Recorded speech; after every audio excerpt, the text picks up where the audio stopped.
no, we lost him. Where'd he go? What happened? We lost Sean.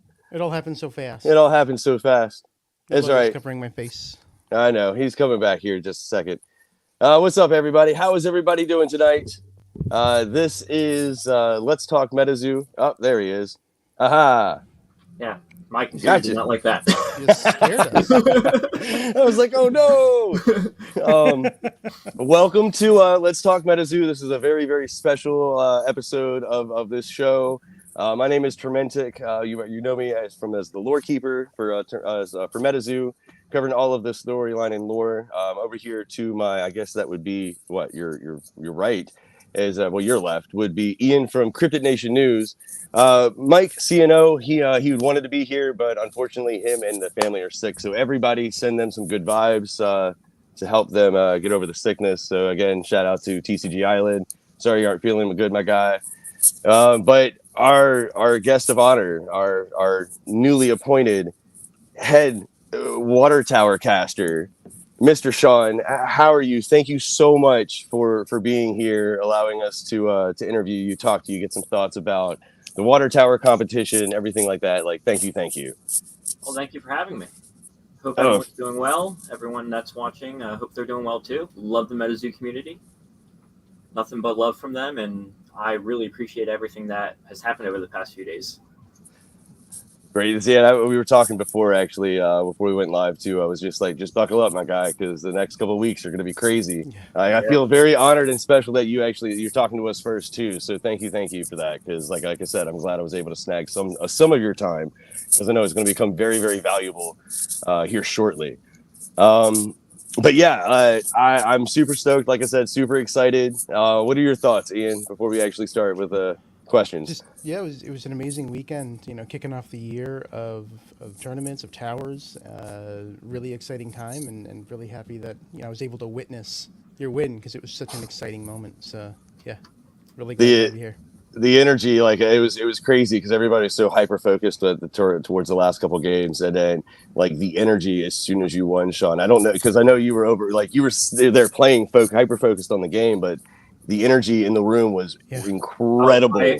I heard it. I felt it. Like every time I did something, I heard everything. I'm like, oh my god! Like these guys are actually cheering for me. Like or just it was wild. It was it was.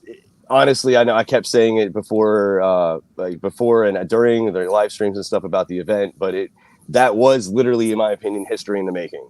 That because yes, you won the tower, but this is the first tower competition. You are the first head water tower caster. You were the first head tower caster in general. Not even talking about just water, but just the first tower caster, head tower caster in general. Like that's such a historic moment. I can't wait to look back like 5-10 years from now and just see the progression of the tower circuit, but also what you actually bring to it as well now as like the leader of the water tower. Like I'm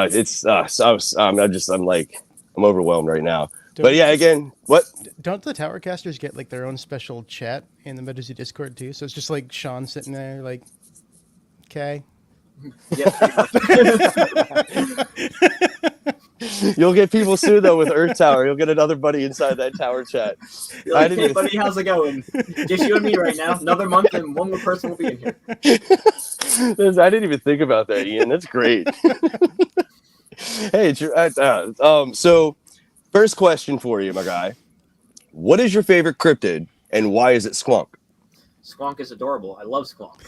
But my two favorites have to be Loveland Frogman, because our team was based around it, and Gumbaroo, because I'm a fearsome critter player, and he's always been my MVP, and I didn't know Gumbaroo existed, and he's awesome. Love Gumbaroo. After Casters and Cryptids, that's my go-to now. It's amazing. So your team name, it's Ludicrous Lads of Loveland. Is that what it's called? Yes. Okay. How'd you come up with that name? Actually, the team president and everyone, like before I joined, came up with the name because Frogman was such a big card. Because what was it? Loveland Lockdown was like the big deck. So there's kind of like some spite towards the card because of how good it was. So they made the team around leveling Frogman, and we were all like, at the time, ludicrous lads, like creating like crazy deck ideas, and that's the name, and it's stuck. That's awesome. So, what is your plant's name? Barnabas the Third. If for all those that weren't at the tower competition, he was carrying around a plant, like he was carrying it around pretty much the entire time.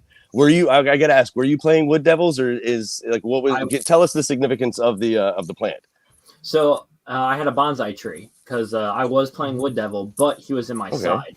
Like he actually didn't see any play throughout the tournament. Right. He was just kind of like a backup. If I saw Spirit, like Drowned Pianist was something he was going to be coming out for, but didn't need to pull him out, so he just kind of sat in the side.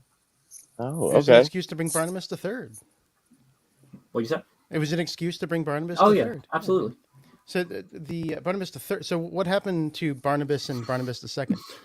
Barnabas the First was the tree. I forgot what kind of tree he was, but I got that for Caster Cup because like an actual tree. Yeah, because you have to have an actual tree.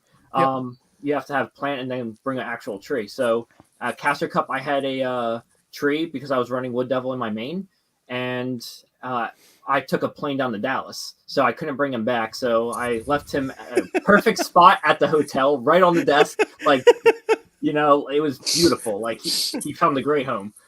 Then there was a medals tournament a couple months ago that I got Barnabas the Second, and then I didn't want to take care of the tree, so I gave it to one of the locals at the store who's been taking care of it, and he's got a good home. That's so. So did you nicely abandon Barnabas the Third, or do you still have Barnabas the Third? He's at the IHC card shop. Okay. Not my responsibility anymore, but yeah. So your next tower event, there's going to be a Barnabas the Fourth. It's Earth, so that is. I'm still throwing stuff around. Probably not. It'll probably be a while before we get a Barnabas the Fourth. At least probably Caster Cup, but we'll see how the other towers go. Okay. Sean had Dean had a great question. Did Sean come up against the Hornet deck that was being played at the Water Tower? I did not. And actually, Hornet was my very first deck idea before the Triple Terra came out. I made a really good Water Lightning deck. It was very consistent. It was winning. And then the Triple Terra bonus came out, and I'm like, everything just scrap everything, back to the drawing board. Oh, no, I did the same thing when I was trying to come up with my deck. And as soon as the 3-time Terra bonus came out, it was like, well, this is almost worthless now. So, yeah. Oh, that's funny. That's funny. Yeah, I still haven't watched that Hornet video yet, though. I really want to because I'm really curious about that deck build. Yeah, definitely go watch it. For those that don't know, I actually did get a chance to sit down with John, who had the Hornets deck. He actually went 5-3, so it worked out for him. So it worked out better than you think, I guess. I still had radio on my list in case I came across it, because Metal Man would have been a real pain to deal with. Yep. Okay. All right, you're up next.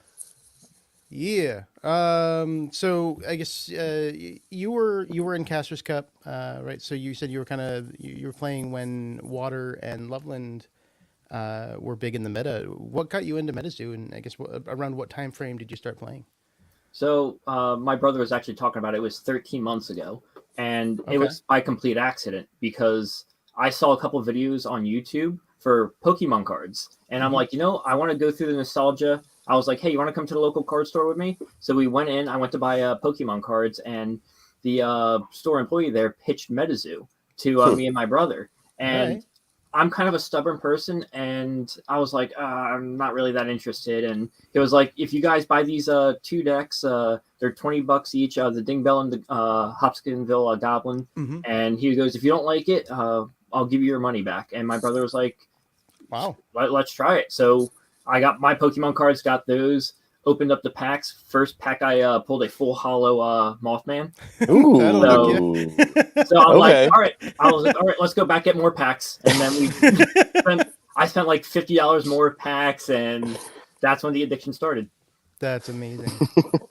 That is amazing. So that's around the time frame that I feel like a lot of people jumped into MetaZoo, and I have a similar story where I actually started with getting back into Pokemon and then swapped over to MetaZoo in January of last year.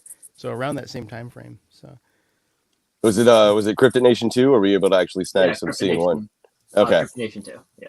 Yeah, as much as a lot of people didn't really like the reprint of Cryptid Nation, I think that them coming out with CN2 definitely opened up the eyes to a lot more people. A lot more people actually had access to, and to be honest, it's nice because you can use the CN2 cards in a competitive play format, and you don't have to spend like a ton of money in order to get those original super powerful CN1 cards. So, somebody wants to know why is your beard so powerful?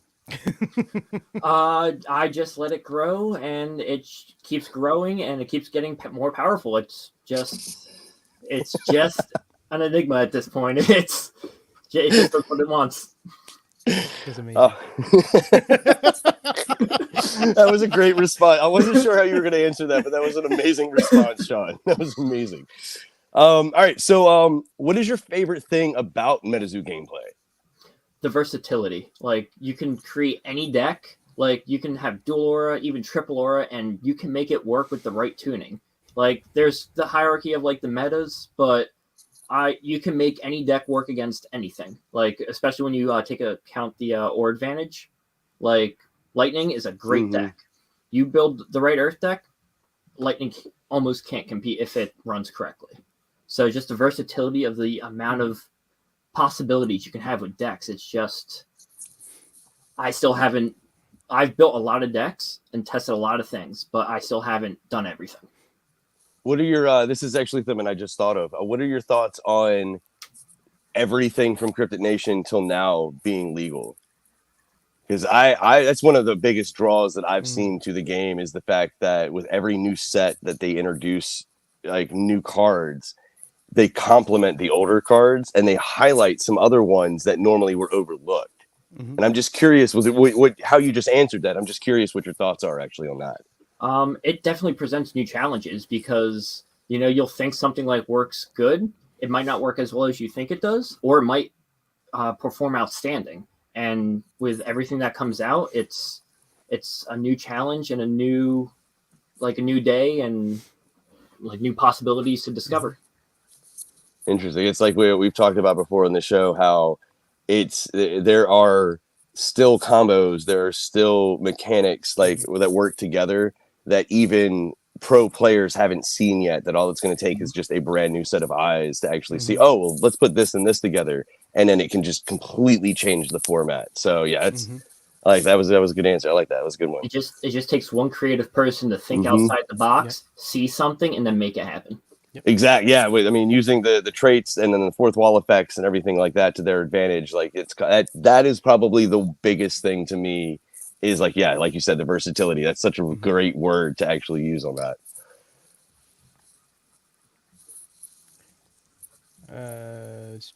Next question. So you placed 19th, I believe, at Casters Cup. Is that correct? Yes. Yeah. So how would you compare your experience getting into the top 32 there compared to the Water Tower and how things went this weekend? Well, both weekends were really like memorable for me. Like, they were great, having my team there supporting me. Like, that was amazing. Caster Cup, I felt a lot less prepared because we didn't know how the pseudo environments were going to work. So I made a bunch of decks and was kind of like, all right, we'll see what happens, and ended up preparing a little poorly for it because I just thought it would be different. Like, we all thought it would be different. Yep. So it was just kind of like a shock, and I didn't use as many decks as I built. I think I only pulled out an Earth deck, but then I was back to running my main. But where this tower, we had the format like set in stone. I was able to prepare really hard and put so many hours into playing and testing, and I really felt prepared for this. The pseudos at Casters Cup, they didn't have any special bonus. It was just that they were active, right? Yeah, they were active, but you didn't know what was active until you got to the table. That's awesome. All right. That's crazy. And what did you play at Casters Cup? What was your main deck? It was a Fearsome Critter deck I made that had Morpheus and Frogman in it. All right. Yeah, he was telling me earlier. I was like, that's brutal. I got to go back and look at that the deck list. That's interesting. All right. So, what did you actually, in your preference, what did you actually find more, to kind of segue from that? Did you find the actual open format at Casters Cup to be more difficult versus the water tower format, where it was more strict and rigid? Well, Caster Cup, the day 2 was difficult because you had 20 minutes to build a deck for the so it really challenged for the pseudo Yeah. environments. Okay. Like for me, I'm a good deck builder, but I take a while to think about all the possibilities and stuff. So I made a couple of decks, but I already had like everything kind of basically built beforehand. I personally can't build a deck in 20 minutes. That's a really smart strategy going into it, is to have your have decks built, and then if modify them. A couple changes, but it was real fun. I didn't prepare as well as I could have. So I think this might actually be a question later down the line, but I kind of felt like it was a good segue. What are your thoughts on being limited to playing water at Casters Cup this year, now that you are the tower headcaster? I'm comfortable with it. It'll be a challenge, but we got 2 sets coming out. We'll see how the format plays out and what the restrictions are, because if I can have that 60% leeway, probably might try to run dual aura. Don't know. But if I just have to run straight water, I'll figure out what is going to be the best, most consistent way to do it. Ooh, yeah, and you'll have those fusion auras from native too, so that means it would even be more deadly. Native and war. Native and war. So it's war. I didn't know war was gonna. I knew native was, but war should be out the month before. Oh yeah, war. I thought you meant like the fusion auras. I was like, I didn't know they were gonna be in war too. Yeah. So MetaZoo Dean actually had a good question, which was who was Sean's toughest opponent, and that's something I don't know if we wrote that one down, but it's something I was curious about too, because I noticed you went up against Queen MetaZoo twice. I would say she was my toughest opponent, but also my favorite opponent to play against. She really challenged me. She beat me day 1, and then day 2 she got me down to 70 life. Oh wow! Like I really thought she had it. Like that was an incredible game. Like had me on the edge of my seat. I really had to think. And I just want to say hi to that ninja in the background. And I just want to let everybody know in the chat also know that if I know you guys are throwing up questions, if we don't actually highlight the question, definitely save them till the end. I will definitely make sure to go through and actually highlight stuff. Yep. There are a couple that we want to get through, but if I see one up there, I'll try to highlight it. If not, stick around to the end, because like I said, I'll definitely open it up to chat to if you have anything specific you want to ask Sean. So follow up to that, playing Ivy twice. Did you take what you learned from playing her the first day and apply that to the second day? And it sounds like it was still a challenge on that second day. 100%. Whenever I play someone, I learn from everyone I play against. So I take their play style and their deck into account. And I know I made some mistakes against her day 1. And I'm like, all right, day 2, I got paired up against her. No mistakes. I can't afford it. This is too big. I need to play a perfect game. And even then, it was to the point where that almost wasn't good enough. So it was amazing going to my first tournament, and I saw players writing down every single move they were making on a piece of paper, so they could go back and review that, which was really, like, I don't play competitively. That's just a really interesting thing to me, to actually take the time to write down everything you do, so at the end of the day or next week or whatever, you can review it and know exactly what you did. Yeah, that's definitely a really good way to go about it. I'm not a good multitasker, which is why I don't write stuff down. Because if I start writing stuff down, I'm going to forget the train of thought I had in my head. I tried it at locals. I can't do it as much as I want to, because it's organized. It's a great way to go about things. I just personally can't. I think I'm the same.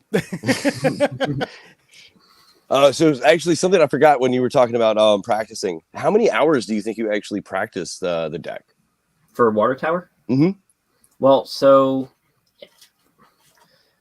that new deck came about after the Triple Terra bonus. So that was about beginning of February. I was practicing at least 5 days a week at minimum 3 hours a day, minimum. Nice. There were some days I would work until 4 o'clock. I would get off work, go over to my brother's house, play for a couple hours, go to the card shop, play for another 5. Oh wow! I put in a lot overall between from day one, like with the deck builds I scrapped, probably 200 hours, like at least. Wow. Ludicrous Yeah. lads over there. It's just to use your name. That's impressive. It showed by your gameplay. I mean, especially with you actually taking the win and stuff like that. You could tell that you knew exactly what you needed to do in what situation. Yep, I was in all of those situations in practice. I just needed to not like get overworked and like keep my mind steady and just trust my moves. Like I've done it before in practice. I can do it again. Nice. Well, going off of that, what was your strategy kind of going into the water tower? Speed, like just try to get overwhelming speed, like how I usually do with critters, because you win the game by getting them from 1,000 down to 0. You have triple terror bonus, work with it. Quick, just go for the win, and that's just the overall, method I chose. So were you kind of trying to find the most beneficial stuff that you could use with the least aura cost, or were you trying to do the most damage that you could do most efficiently? I was so actually it was lowest aura cost, like to get more ramp out. But the day of, like before or the day I had to submit my deck list, I was like, all right, I'm second guessing some things. So then I was like, all right, I took so I originally had 2 Flood the Earths in for speed, like the 1-for-1 draw, since it was a 40-card deck. Mm-hmm. But then I'm like, all right, take those out, Chessie, Manta Ray, and I forgot the other water card I took out, but I put a second Chessie in. Because I was like, the downside to the deck the way it was, the second they got 4 or 5 aura, deck was toast. The second they got their big hitters out, so I needed to have my own big hitter, but it was predominantly low cost just to get that speed out. Okay. All right, you're next, Ian. What question are we on now? I got lost because we added some questions in the middle there. What was the something that caught you off guard during the event? There we go. Trap decks. We didn't have any trap decks at my locals. Ooh, okay. So pretty much everyone was running like bait robbers. So it took me, I had a pretty bad start at 1 and 2 day 1 because I was not used to it. And it took a lot of thinking and strategizing of what the best method of attack to play against the trap decks were. Did you two get a chance to play against each other? Because Rob, I know you went with traps. No, unfortunately. I was going to say, what was your response that you figured out for bait robbers? Because that was like super, super key to my deck. If I didn't have crab, I wasn't swinging at the traps anymore. I was just going to go, you could kill my baby. I'll draw one, but I'm just going to attack you directly. And if you had crystals out and I had to attack those, keep that under control and just keep hitting you.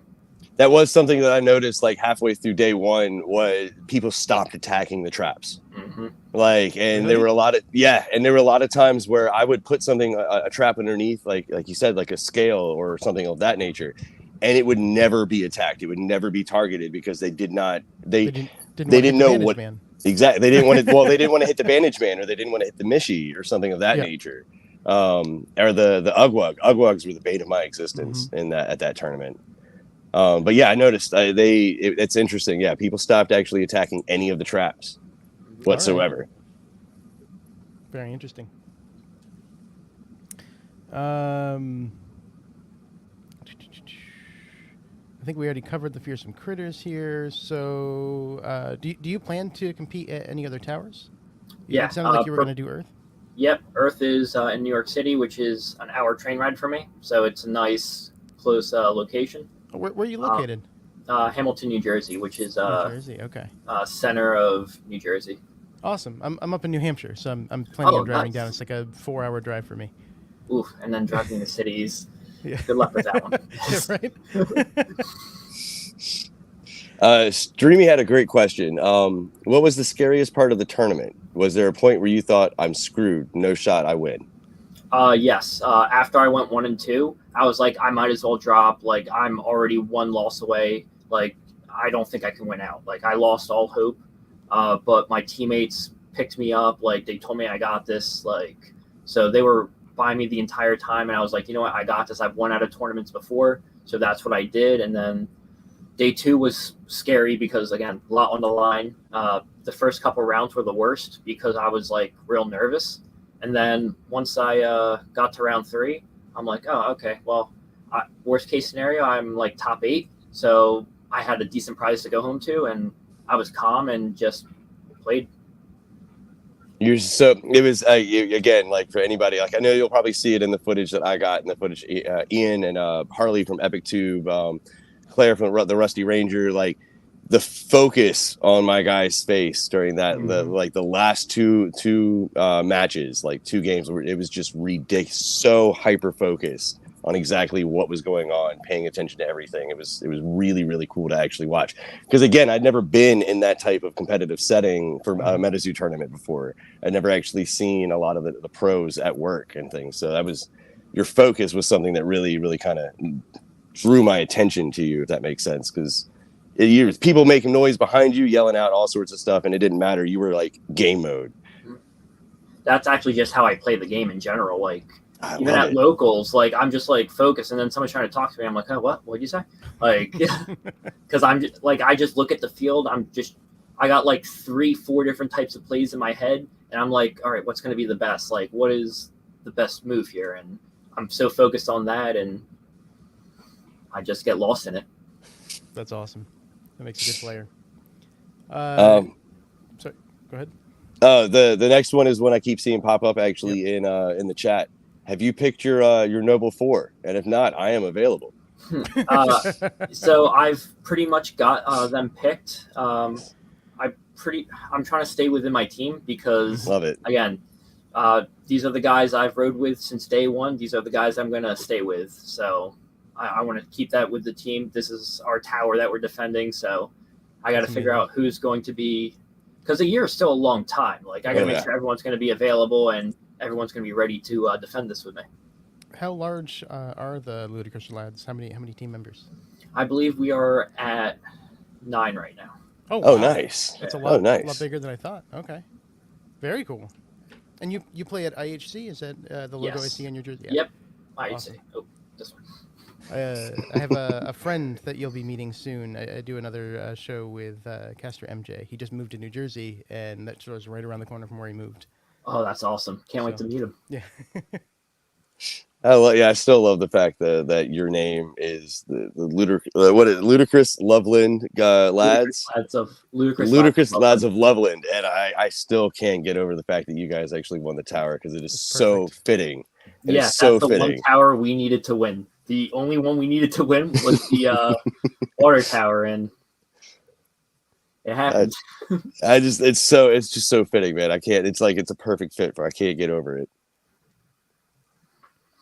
It actually kind of goes into the next question too. Like, why did this tower mean so much to you? Well, I always told my team that, I'm going to bring them to the promised land of winning one day, and like we're the lads. Like, there was a lot on the line, and I knew any one of us could have done it. But if I had to be the one to step up to do it, I was going to give it my all. Like, this was something we had to win. Nice. I could see how emotional it was for you too after the win too. Like not just you, but the rest of the lads too, because like they immediately came over and swarmed you, and you guys got a big old hug, and I could just see the emotion, not just from you, but from all of you. And it was, like I said, like it was very. It's weird. It's hard to explain to somebody who wasn't there, just the amount of energy and everything that was in that moment right after you had actually won the competition. Yeah, because for me, it wasn't just me winning. It was my team, everyone that supported me. We all got this win together. So it just meant a lot for all of us. That's an amazing way to look at it. Yeah, that's super awesome. That's super, super awesome. So what would you say was the MVP card for you for the event, and from what you went against? What was underestimated and what was overhyped? All right, MVP, River of Time. That it helped me against Ivy. It helped me game 3 against Abel when I popped River of Time. And special shout out to New Year's too. New Year's New Beginnings is a big thing to do turn 1. That can cripple. I even lost games to being turn 1 New Year's. It's a very hard thing to come back from in this format. For the trap deck specifically, Yes. people were laying down all their traps and Orifacts and then New Year's, Yep. which was just that's such a great strategy. It was nasty. It was so nasty. One card I personally underestimated was Bandage Man. That card is really good. Mhm. And when I tested with it, I was like, all right, it's good, but because I'm not a defensive player, I'm an aggressive player. I was like, all right, I'm not going to run this. I don't think it's going to be that good for me. Same thing with Dampens. I didn't run Dampens because I don't like playing defensive. My plan was speed, aggro, go for the throw every time. Was Dampen in a lot of people's main? My New Year's did get dampened once or twice. I know I saw it in some side decks. Yeah, I was again trying to avoid the dampens whenever possible. It was one that I was kind of going into water thinking, do you really need to put dampens in? You know, how often are you going to see, power up reds or New Year's compared to, people... It came in really, really helpful. I only ran one in my main deck, but it came in really, really helpful to counter River of Time, especially River of Time or the Tower. Like a lot of people were playing the Tower because it would wipe out so many things. And I won a good handful of games because of a well-played dampen on a River of Time. That's good to know. Yeah. And then I would say Manaya was, overestimated. It was a very expensive card, and like it helped. Like people who played it against me got some like good plays off, but by the time they got it off, they already beat me or I already beat them. So I wouldn't say it was a big difference maker. It's a nice card in tech to use, really good, but I wouldn't say it was game changing. So Manaya, you send it to the cemetery or Afterlife to bounce cards back, right? Yes, was the play for it. Yep. Yeah. Though somebody in chat actually just said they regret cutting Absorb Aura from their main deck, and I'll be honest, I last minute swapped out Absorb Aura 4th of July for the Absorb Aura, and I played that Absorb Aura every single match. Like every single match. Yeah, my strat was 6 crystals, 4 Absorb Auras. Minimize the amount of crystals that they can get out. If they didn't run any, I Absorb Aura my own, get some more speed. So that's the strategy I took with that one. That's awesome. Somebody in chat is like, after Towers, I now own the only seal in the world. And it might be true because I need to upload it still to Instagram, but I actually made a video of me cutting the one that I used in my deck, actually. So that's well said, Basic Trainer. That was hilarious. That was great. And we already kind of talked about how you feel about playing Water at Caster's Cup. It's kind of just up in the air at the moment right now, depending on what's going to happen with Native and with War, and then what kind of Terra bonuses or anything that they do for that. But I got to ask, what are your goals now as the head Water Tower caster? Well, obviously defend my title next year. Towers are still not over. There's 6 more towers before Caster Cup, so I'm going to go to however many I can, and then prepare for Caster Cup too, because that's going to be the big one. Now you gotta ask the question: are you going to go to Disney World with your winnings? They do it at the Super Bowl. Why not? Why not? I want to go to Disney World with his winnings. I'm saving my winnings. They're just because you have money doesn't mean you have to spend it. Fair. Ooh, good. See, and that is why he is the head tower watercaster, because he's smart. Because I'd be going to Disney World right now. That's amazing. So I did have a question about the you had a signed print from Jet.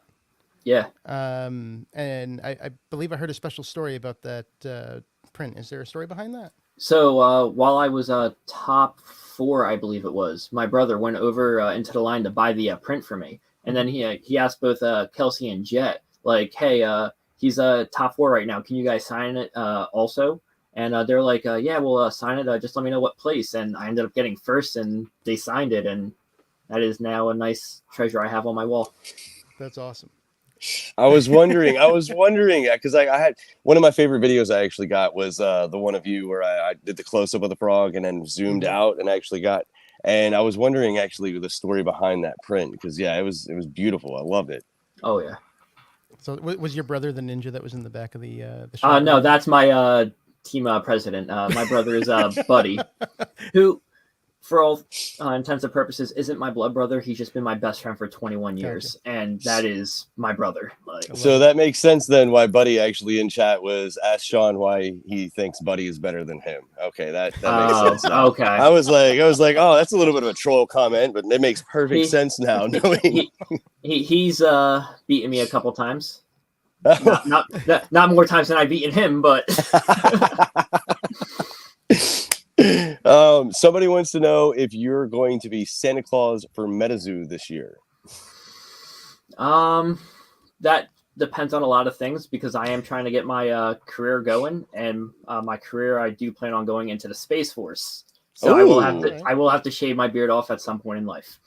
Oh, that's awesome. Oh, okay. So if you want to tell us a little bit about yourself, like what you want to go into the Space Force. That's awesome. Yeah, I graduated with a applied mathematics degree from NJIT almost a year ago.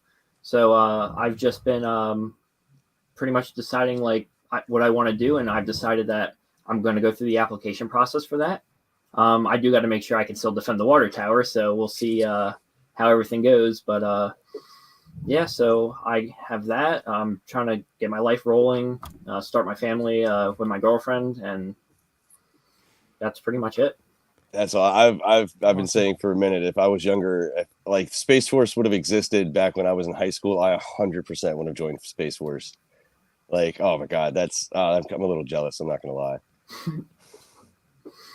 So, Caster's Corner, keep the beard in space. They can't make you shave it in space.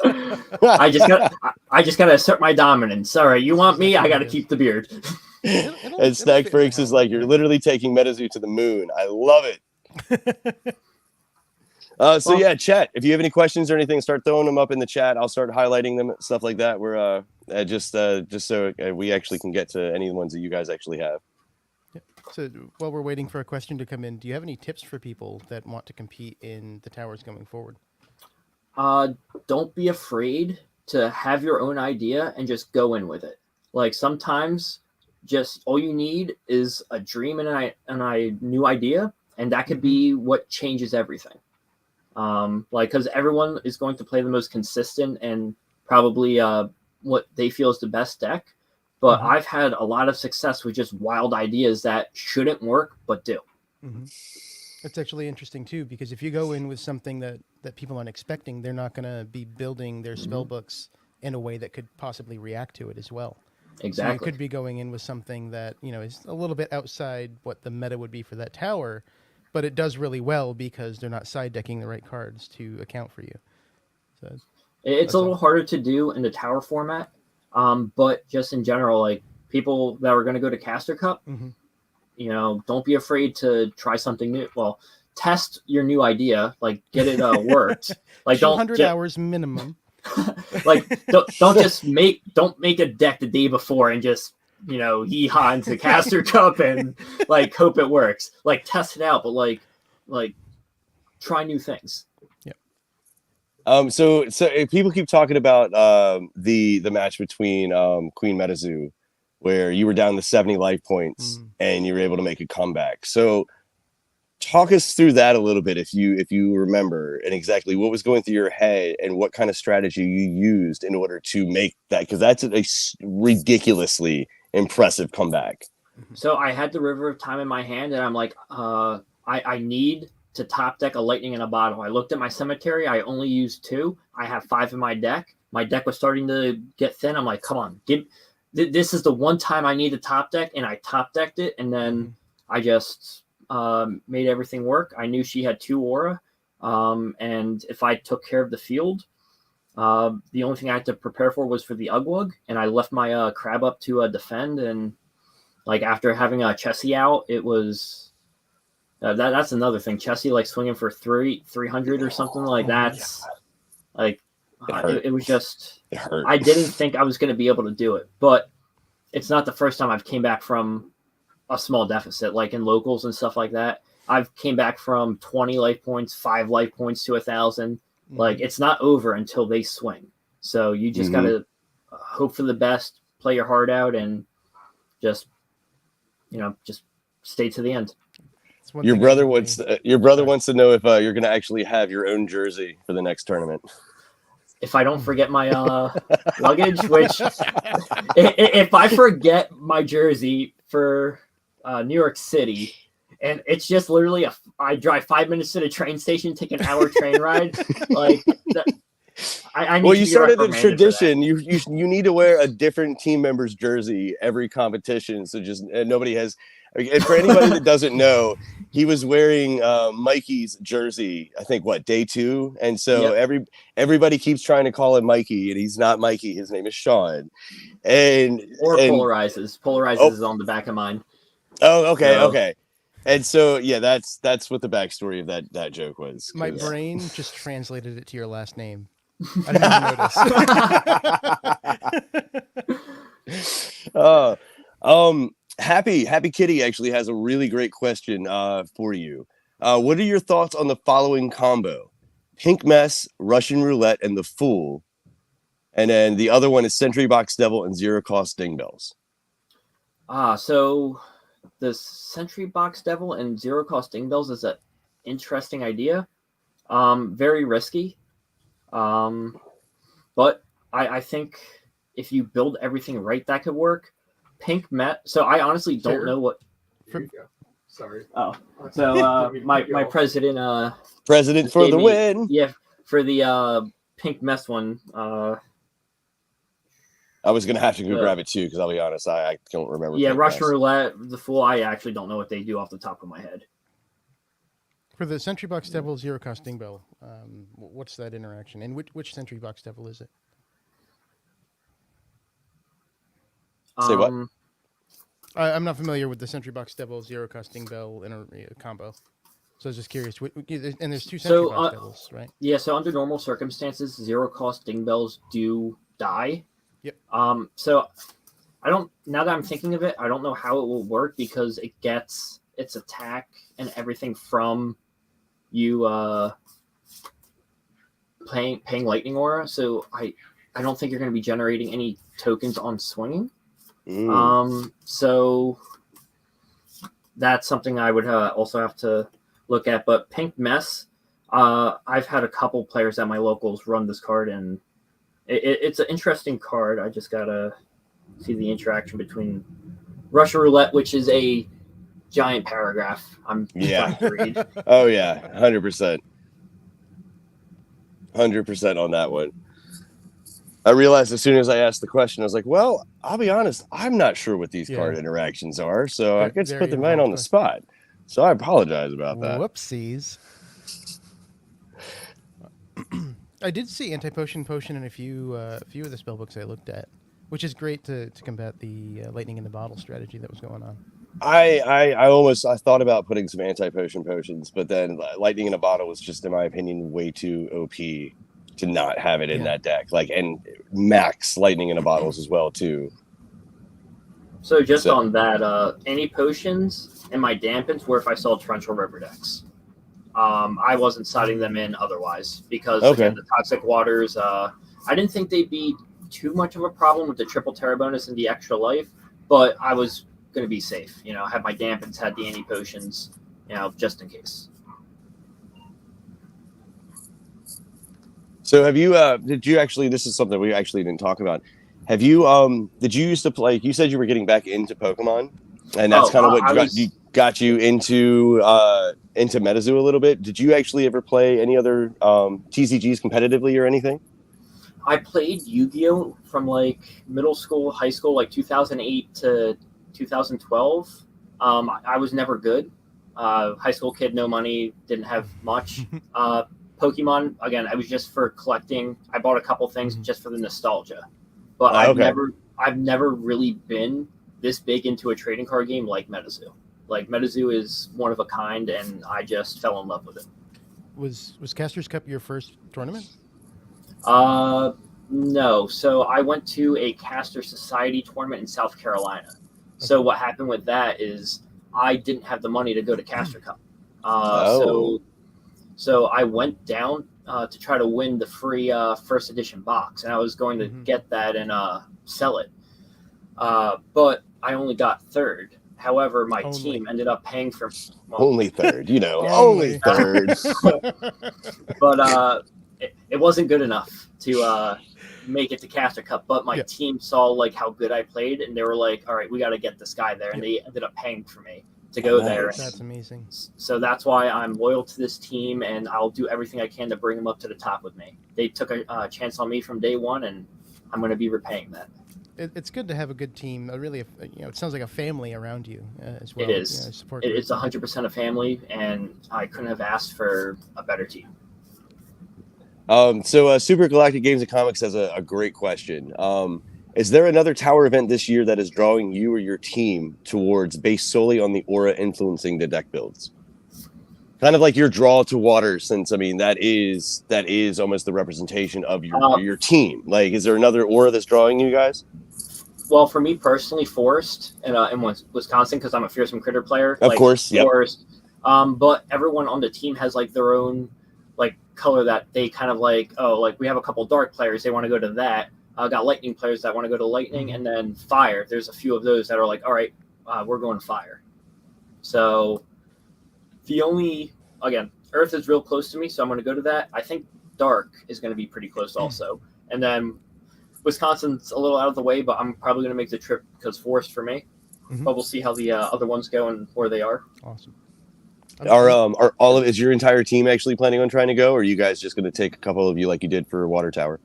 Whoever can go is going to go because everyone has jobs. There's life. It's hard to get time off sometimes. So whoever can come is going to go, and if not, well, we know they're going to support us from wherever they are. Yep. And this is a very long interaction that I would have to think about. But I do see the potential with the Pink Mess, the Fool, and Rush Roulette. Just the only thing with Rush Roulette, looking at it, it's 7-drop, and 7-drop is quite hefty. Yeah, that's a lot. But it is colorless, so you can use any color. But 7 is still a lot. Slibby has a good question right here. Have you finally completed your goal of a full hollow playset of Roper Trees? Yeah, so I have full hollow Gumbaroos and Roperites. All of them are signed. Actually, shout out to Mr. Dingbell for selling me a sign and doodled Gumbaroo for a really great price. So nice. that is they are in my main Critter water deck, and I'm working on blinging the rest of it out. I recently got 3 full hollow crabs. I got 2 full hollow lightning in a bottle. Still need 3 more of those. So it's a work in progress. But yes, the critters themselves are complete. I wish Squonk had a full hollow. Oh yeah, me too. Oh my god. Yeah, it could happen. There'd be so many hollow Squonks though. There'd be so many creased Squonks. Like, yeah, but hopefully Squonk gets a full hollow soon. But yeah, the Fearsome Critter core done, full hollow and signed. That's awesome. I think it was Mario actually in the Discord. Maybe it was last night or so. I think he actually did a Chibi Gumbaroo, and he was trying to actually be like, "Hey Andy, Chibi Gumbaroo, like we should do this." So I would imagine we're gonna get another Gumbaroo. They know how much the community loves that goofy little weird thing. Oh yeah, it's amazing. Well, it's also, it's one of the few that's actually really named in the comics as well too, because the Rainbow Wizard talks about Adam turning into a Gumbaroo where he can't track him. So it's definitely a community favorite. Yeah. I picture it as the Bidoof of MetaZoo. That's hilarious. That's accurate. My brother showed me Bidoof's Last Stand. So that's actually very accurate. I never thought of it like that. What would you say is your favorite card actually in your collection? I do have a signed first edition full hollow Mothman. But again, all my Caster Cup stuff is like my pride and joy because that's in my main deck. Again, Caster Cup, like all those Caster Cup cards are just like, that was a great weekend. That's all like memories of, our team going down and having a great time. So the Caster Cup stuff, first edition signed Mothman. I would say those are my favorite. So outside of this is a bonus question. So outside of the towers and competitive play, I want to ask you just what your thoughts. What are you most excited for this year when it comes to the MetaZoo? Right now, Fusion Auras. That's got me. Like, I think triple aura decks are going to be very possible and run really well, and I'm really excited to start building with that. I've been so obsessed with trying to make a viable 3 aura deck, just because like I want to play 3 aura, like 3 different auras, and you're 100% you're right. Fusion auras I think are going to be the future, and I think they're going to be a staple in every competitive deck moving forward. Oh yeah.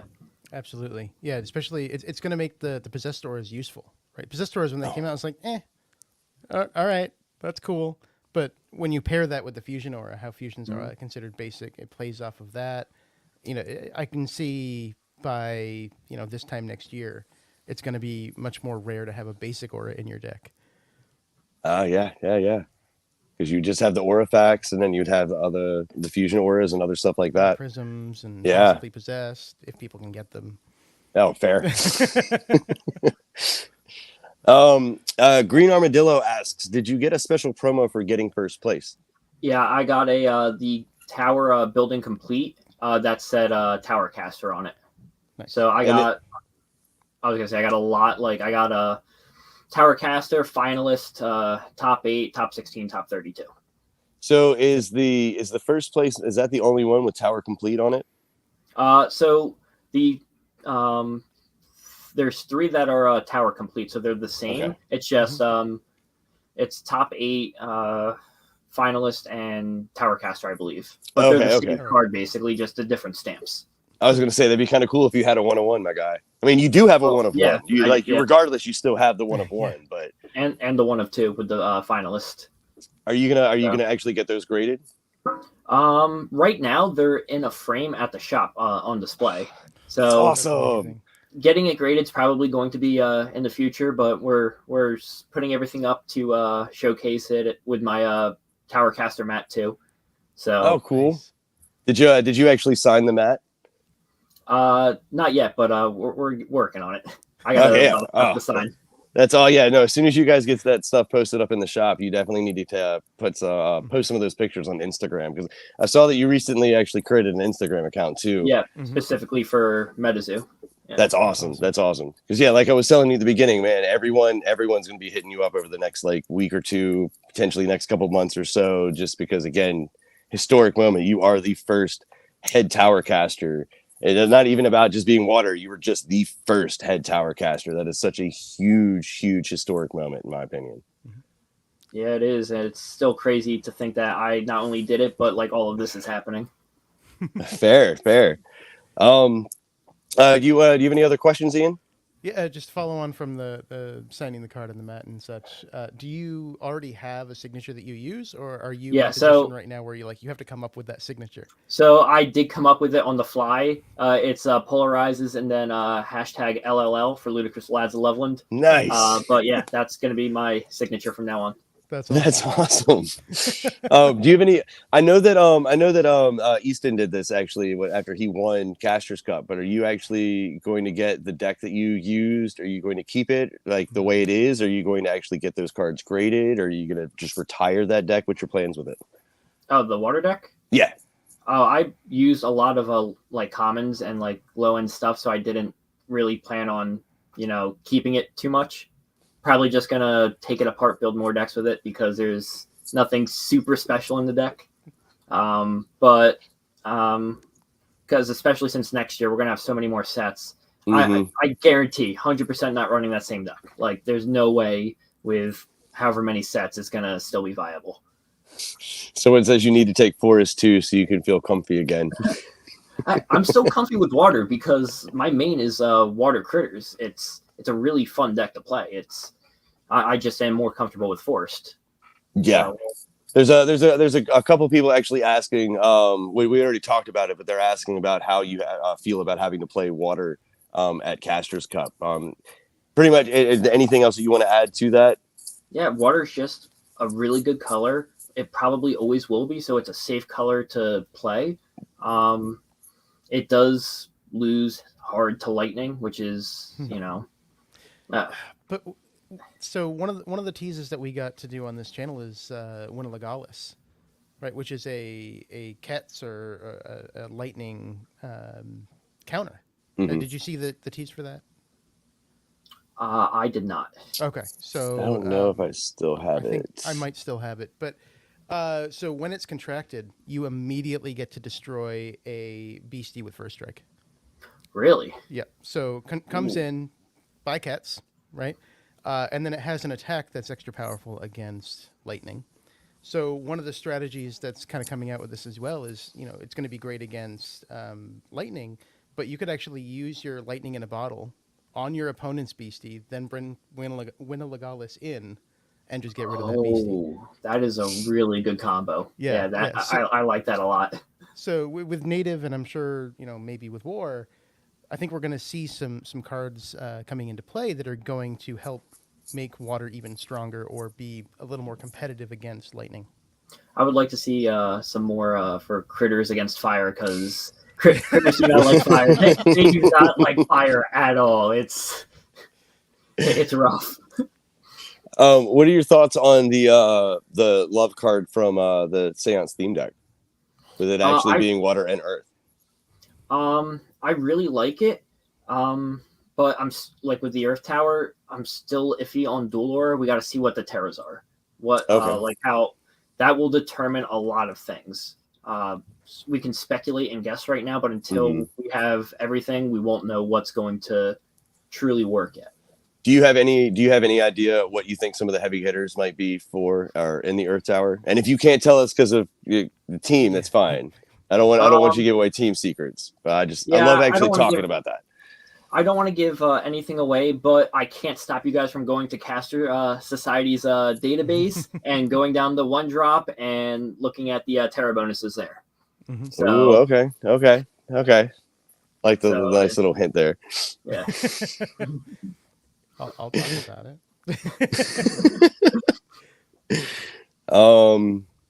Trying to I'm looking at all the comments real quick. Does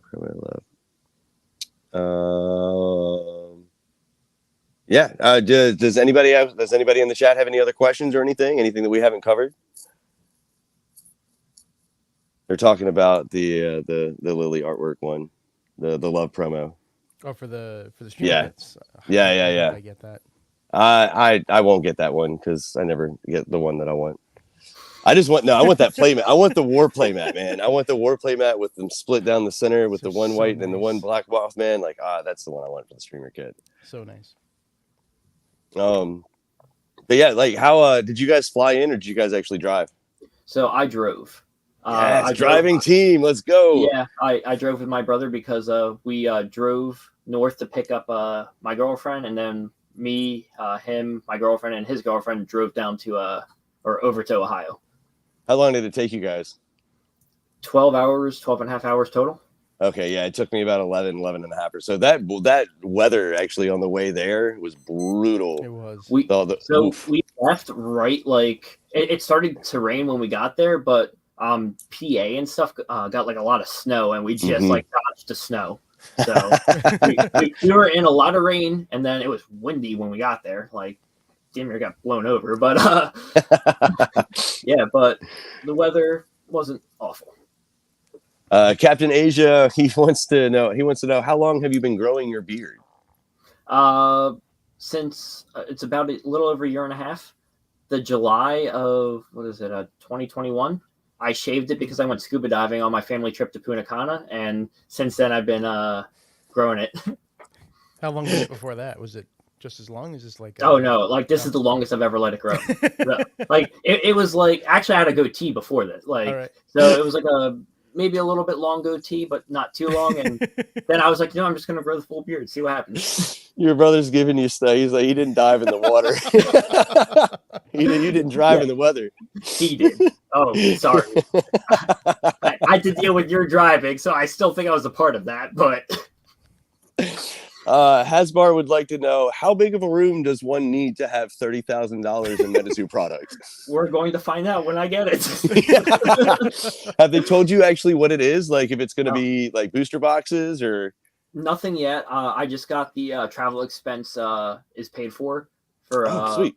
being top 3. So I just got that sent in, and we'll see when the product and stuff comes in, because that's going to be exciting to see 30,000 in MetaZoo product. I'm Again, you wondering. got to take pictures of that and post that on Instagram, man. I I will. need to see that. I'm wondering if it's distribution prices or if it's retail prices. Because And I wonder if it's going to be all at once, or if it's like you get so much for each set over the next year, over the next 2 years, or whatnot.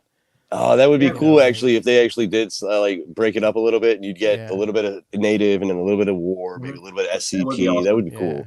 Because I do want, if it does wait a little bit, I would like native to try to get some of those fusion auras and that, because I do collect, so I've been trying to get everything as much as possible. So I would like to get sets.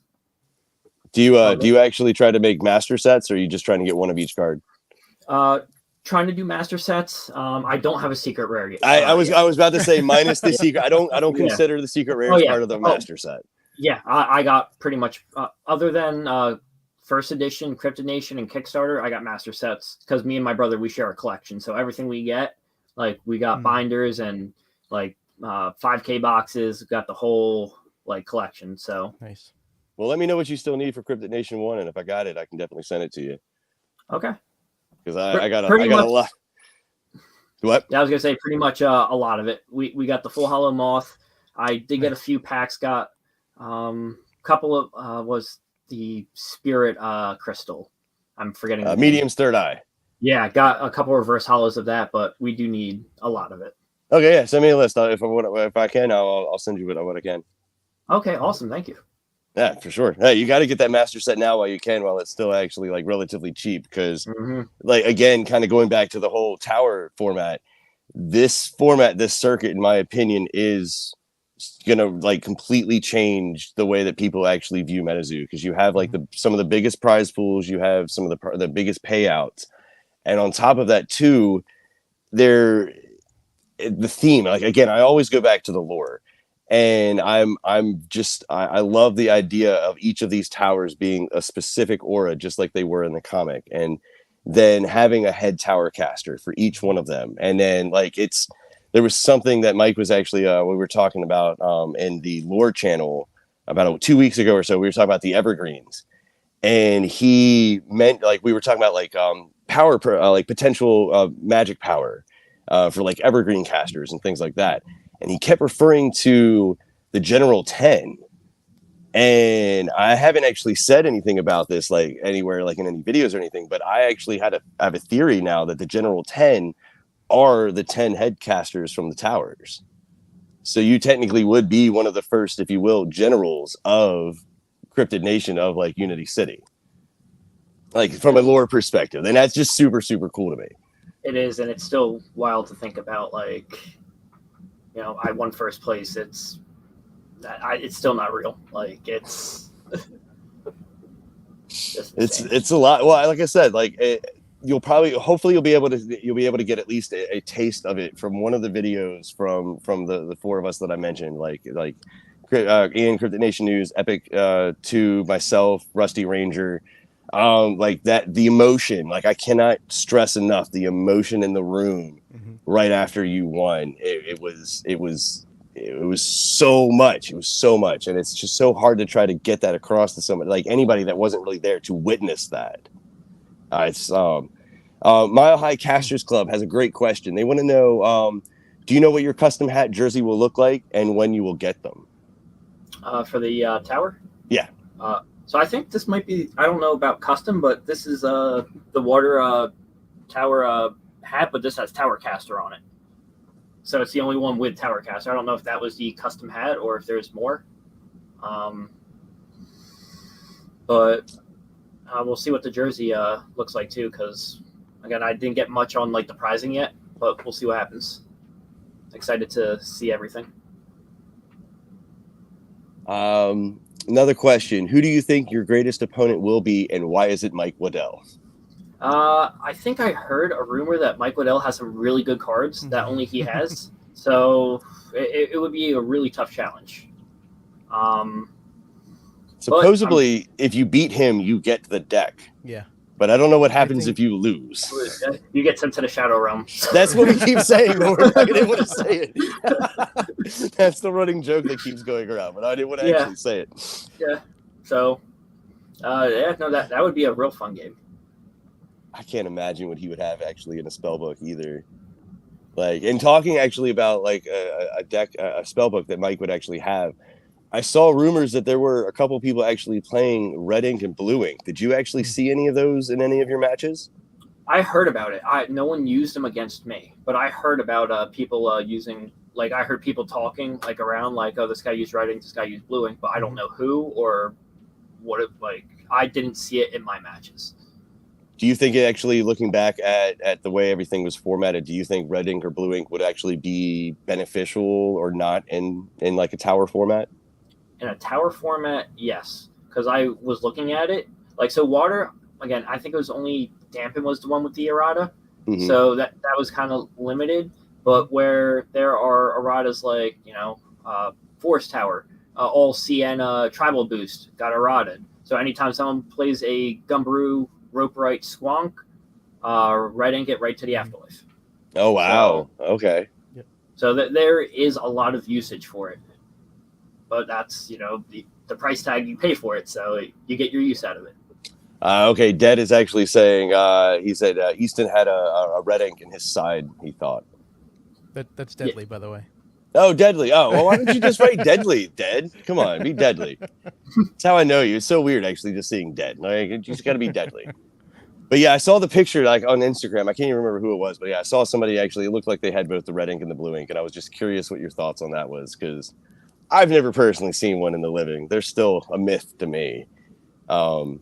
You were probably within 10 feet of one at one point today. I probably was, and I was oblivious the entire time. Slippy saying that Mana Ray received an errata right before Tower 2, so it could have easily been. Oh, I see. Okay, that's true. Yeah. I That's think true. USO might have had one, unless I think that was the one that was reversed right before, though. Oh, was it? Yeah, there was one that was reversed right before the event.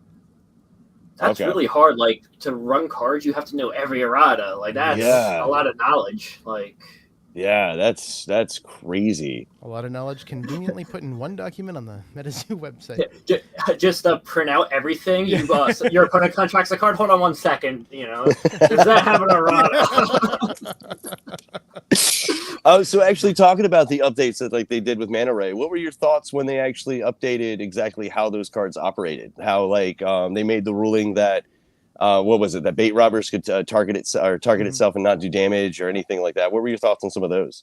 So a lot of the people on my team are MZOs, and a lot of the times we were already playing it kind of like, because we would read stuff and be like, all right, we kind of think like bait robbers would be able to attack itself, or at least other bait robbers. So the attacking itself was a new twist, but like a lot of the times, like we talk about the rulings on cards and be like, all right, we'll like, especially if there's no clarification, we can come to like an idea of how it's going to be run. So, but a lot of the changes do really affect how cards are run. So, okay. Like, I'm pretty sure the Mana Ray one was a big one, and I don't even remember what it was off the top of my head. Yeah, I can't remember either. Oh, it had to do with the placement of Mana Ray, didn't it? Yeah, I believe so. Because I can't remember what it was, but it had something to do with the placement of specifying the placement of Mana Ray, I believe. Yeah. I wasn't running Mana Ray though, so I was like, okay, skip that one. What was the one actually about bait robbers? Is that again that I can't? I almost actually like decked myself out like two at least twice because of just going through my deck so quick with bait robbers. How many cards were you running? I was only running 41. I was only running 41. And so I had to watch myself a couple times there because I was like, oh, I only got 3 cards. Hope I can beat them. Just like forced to draw. Yeah, that's true. That's true. What were your claimed fourth wall items? Actually, that was a question I forgot to ask. Plant, radio, liquid water. I think I had stone. I think I had stone. Yeah, I had stone. Okay. Because I do know a couple people who did test Slide Rock Bolter, and in a format like this, that thing gets out that's ungodly. Like, it's not consistent, but it's enough of a threat where I'm putting stone on my list in case someone was running it. Now, what exactly does stone do in regards to Slide Rock Coulter? So when it's awakened, you could put a stone on it at any time. There's a caveat to it because there's certain rulings, but you could put a stone on it at any time, and it'll fatigue it, and you have to your opponent has to pay 2 aura to remove the stone. Yep. So the thing with Slide Rock, though, you have to, like, the first action you do, you have to, like, use the ability or attack with it, because if you do any action other than just tapping it, you give your opponent the priority window to place that stone. Oh. However, if you just go right ahead and use that ability, your opponent cannot stop it, and then it's going to be burrowed unless they get rid of the burrow trait. But odds are, Slide Rock gets out, it's almost game over, especially in a format with people using, limited aura. Fair. I love Slide Rock. Oh, yeah. That's interesting. I need to. I'll be honest. I don't know that much about any other beasties besides water, because that's mostly all I run is just my Loveland deck. I love my Loveland deck. It's amazing. I have to rebuild it now because I used half of it in this format, so it's now like oh well, back to the drawing board. My primary coming out of Seance is Earth Dark, Humple Dumple, Cement Worm Lockdown. I'm pretty familiar. I was actually hoping to compete in the Earth Tower, but I didn't end up qualifying for it. And I have a wedding that weekend anyway, so it didn't work out. I keep telling you to skip the wedding, but he doesn't listen to me. Skip the wedding. I can't. I'm gonna try to show up late to the event at least and see everyone. So this is another bonus question, but what are your favorite cards out of each of the main sets? Like playability wise, or just in general liking cryptids? Yes. Either or both. Well, Jersey Devil, Mothman, Chessie are really cool from Cryptid Nation, but I love the Aurifacts. They're hit or miss when you use them because Absorb Aura is a huge counter and will cripple a deck like that. But the fact that they are the only ones of 2 of a kind, like, Mermaid Scale's 2 water, not like 1 water, 1 earth or whatever. Like, those are huge for gameplay. Nightfall has a lot of really, really powerful stuff, like especially Earth Grafton. That's a crazy card. Yeah. Manta Ray, Crabs, like, all of those are really good. Wilderness had Prism Aura, which was the start of, hey, you can use more than 1 color. But it also had like Explosive Rabbits, which Wilderness really took Fearsome Critters from a like really, really hard deck to beat. Oh, you run Explosive Rabbits or, Fire, you can pretty much stand a chance against it. UFO, I didn't do too much with UFO, but I do know the Cosmic Lock that came into play, and that was a really hard thing to counter. I don't know if it was Seance or UFO that Witch's Blight came out for Forest. It might have been Seance, but Witch's Blight, Witch's Blight's a really good Forest card to counter Cosmic, and it's helped me more than enough times. But then Seance, the Possessed Aura, more Dual Aura, like I made Dark Spirit, Dark Earth, like I made a lot of different decks to just play around with. Do you actually use Possessed Aura? Yes, I do. Okay, so how do you actually effectively use Possess Aura? In my Water Forest deck, I have 2 Prisms, 2 Possessed, 4 Water, and 5 Water, 4 Forest, I believe, and then a Totality Neutrality. That should have been 14 Aura for a 54 card deck. I might have miscalculated something, but you get a Forest and a Water out, and that Possessed taps for either one of those. So it's really good when you can just go back and forth, and it does take some time to set up, but it's really a good card. I really like it. Okay, because I haven't seen many. I mean, but again, we don't have a huge playing field, or not. I want to say playing field, but a player base out here. but I don't really see that many people playing Possessed Aura. That's why I was super interested about that, because I It- see the future potential of playability for that card is unlimited. Like, it is to the moon. But like, that's like Ian was even actually talking about earlier today about like the fusion auras and stuff like that. So to know that you can viably play it right now and it still work just makes me even more scared of native now. I know a lot of people don't run it because it's such a hard card to pull. I've only pulled one, and then someone was at the card shop was selling their collection, and he just so happened to have one. At the time, he was like, "You got $80." I'm like, "You got a bank? I'll transfer you that money right now for it." Like, 80's a big deal for that. Oh yeah. Oh yeah. So yeah, this was a while ago, like right a couple weeks after it came out, and I got the 2, and I've been playing with them in dual aura decks that I built. It's real fun. I do think it works really well right now. And then when fusion auras come out, it's just going to be another level. I do love how earlier you were talking about 3 aura viable decks, and I've been talking about that for the last couple months, where like I really want to see viable 3-color decks, because that's what's really going to, I feel, take this to the next level, because then you'll have, again, like we were talking about before, about the card interactions that we haven't even seen yet, the combos that we haven't even seen yet. And I think that once we can get viable 3-color decks, we'll start seeing so many it's going to completely reformat the entire like format of everything. I don't know where I was going with this either, because like I said, I just got really excited about 3 aura color decks.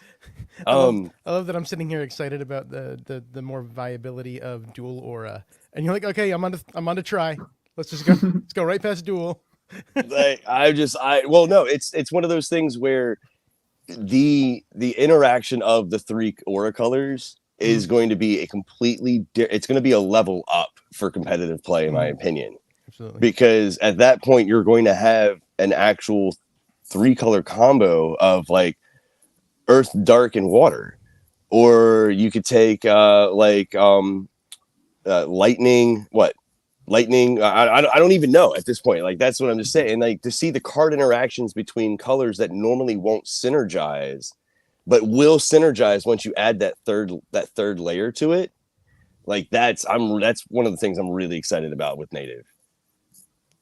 Yeah, the one triple color I really want to try to make work is Dark Earth Forest. Okay.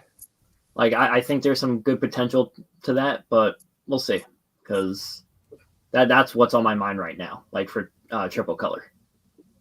Well, and the thing is I'm pretty sure that at least for the time being, until we get 7 Cs, most 3-color decks are going to be something and earth, because of the fusion auras.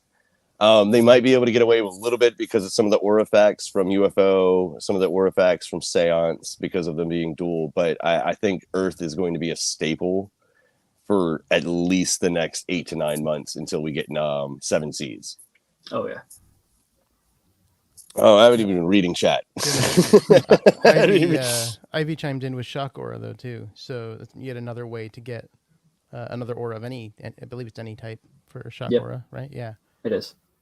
Okay, yeah. What aura combos are you looking forward to seeing in the future? We kind of just talked about that. Oh, so you're talking like a shock aura, where it kind of similar to like Magic the Gathering, where it's a pain land? shock aura is from Cryptid Nation. Okay. Yeah. Well, Magic the Gathering actually has what they call pain lands, where either every time you tap it for mana, you either do a damage to yourself, or when you first play it, it does damage to you. But it gives you the option of actually generating 2 of one one mana type, or it gives you the option of using one or the other from. So that's another, like, after fusion, that is something. I mean, that is something else that MetaZoo could introduce, is some sort of like a pain land similar to that, which then would just be all of the aura generation. All of the aura generation. Raphael says Possessed Aura will play off fusion auras as well, since fusion counts as basic auras. Yep, we had talked about that. How are you doing, Gary? Good to see you. Good to see you, Mr. King Pokemon here, everybody. Dean, what are you talking about? Drop bears at Dark Tower. We're onto the drop bears again. We're onto the oh, there we go. I mean, I don't know. They seem to be really hard to get. So it Yeah. might actually turn into one of those like Manaya type situations where people think they're super, super going to be useful. But I mean, what? Drop air, you can have what? 3 in a spell book, I think? 3 or I believe 4? it's right. Yeah. And there were only, I think, 500 of them made or so. So A, you have to get it from Australia. And then B, you have to actually, like, yeah, that would be a little bit hard. We have a hookup. It's right there. Oh, that's right. Yeah. Everybody, check out MetaZoo Dean. You can get your drop bears from him. Easton saying that Shocklands would actually be cool. Yep. See, he gave us the wink, guys. All right, so you know that's what that means right there. He gave us the wink. Snack breaks. Yeah, that's actually a good point too. Do you actually think that Rat King is going to be viable either in Earth or at Caster's Cup because of it taking place in New York? If they do give that bonus to it, I think it could be. I don't think it's an end-all be-all. It's good, but if I run first anniversary celebrations, I can just pop it and kill it. It's true. So it's accurate. It is a good card with the potential there to be really good, but that is assuming that they do give it the traits from it being in City. Okay. Do you think we're actually going to see a lot of sewer alligator play maybe at Earth Tower? Like I said, it depends on if City is going to be active. Okay. Because okay, fair. Yeah. That makes sense. Yeah. So for Rat King, people got all excited for New York City Comic Con in New York, but locations by default are unknown. So it would actually have to be considered that you're in New York City as part of the pseudo. Yep. That's true. That's true. And that was actually something that I overheard them actually talking about this weekend too, was that and it might have been Fajir actually himself. They were talking about how they're really trying to pay attention to not really, I guess I don't think it's the locations of the tower events, but the beasties of that aura type. Like what terras are more appropriate or which ones are more prevalent in those aura types versus the actual location. So you are completely correct. Even though both Earth and Caster's Cup are taking place in New York City, doesn't mean that city is going to actually be active. Right. So it's a really good point. What do we got? Is there a cryptid you want MetaZoo to make into a card? Good question. That's a really good question. Yeah, no, I don't really have many off the top of my head. Gentle said the great Lord Ooga Booga. So there was way back, like probably around Caster Cup time, I did make a joke about cartoon cryptids, and I would have really liked to see like Yogi Bear and Boo Boo like make an appearance. you contract a Yogi Bear and go, "Hey, Boo Boo," and then you can bring him from your spell book. Like that would have been something. Item being a picnic basket. Yep. Oh my God, that's brilliant.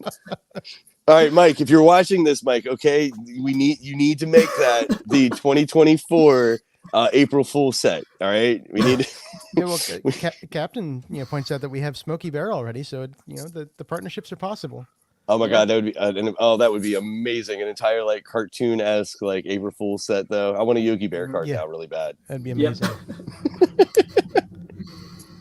Oh, that's so great. Oh. So have you already actually started preparing for Earth Tower? Yes, we started practice yesterday. And it's going to be the same thing as before, where you guys are just going to try as many different types of decks as you can until they release the terror bonuses?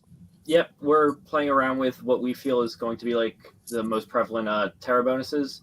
But again, they're just guesses, nothing set in stone. So we could be doing all this work for nothing, or it could be for something. So it's true. I will say this though too. I don't know exactly how much of it I'm allowed to actually say out loud, but I'm going to say part of it. I do know though that they are making, I don't want to say changes, but they're adding stuff to Earth Tower. I heard the comment that they're adding like stuff to Earth Tower based off of how well this went. I don't know anything. I have no idea what any of that actually means. But it got me really excited because that meant if they're going to be adding more stuff to the tower events after the first tower, then that means that not only did it go well, but it's also something that they can continue to expand on. I mean, well, heck, we still have 3 towers that we aren't even going to be showcased this year. Light, Cosmic, and Frost. I really want a Frost tower. I keep making the joke. I want them to do the Frost tower in December just so I can use Christmas Rose. It counts as if it's the month of December, it counts as a Frost page. Yeah. So, I don't think that would count towards your 60% though. So keep that. I think they made that ruling with. It wouldn't. But her ability to be able to put creatures out in play though. Woo. Yeah, definitely. But yeah, I'm excited to see exactly how the format changes. And not just like in the future, like next year, 2024, but how it actually evolves over the course of the year. Just because, again, it is an entirely brand new format. It has unlimited potential, in my opinion, because they can make every single event, every single tower completely different than all of the previous ones before it. It's like I don't know. I'm really, really excited about that possibility. I stopped reading chat again. I do Definitely. that. It's essentially a test run year of, okay, let's do the first one. Let's learn from that and tweak it. And that's something that I've always thought MetaZoo was really good at. And it's not always immediate, right? Because the next set is already in production by the time the previous set is kind of going out, and, not technically for native and Xance, I guess, because we had the 6 months. But I've seen over the past, 6 sets or whatever we're up to now, iterative improvement every other. Right, so you take what you learned from 2 ago, which was your previous production line, and then you iterate and improve upon that. So from what I've seen, MetaZoo is really good at taking that feedback and constructively using it.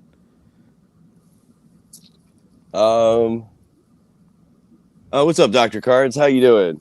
See, Dr. Cards popped up in here. Chat. You guys have any more questions for our amazing headcaster of the Water Tower? Ivy's talking about she can't wait for Flame. Green Armadillo's like, I love Frost. That's a good question. Will they let you use native spoilers in your deck? Technically, yes, they made the ruling that you can, but there have been no native spoilers out. I do think that we will see native spoilers, though, over the next couple weeks leading up to Earth Tower.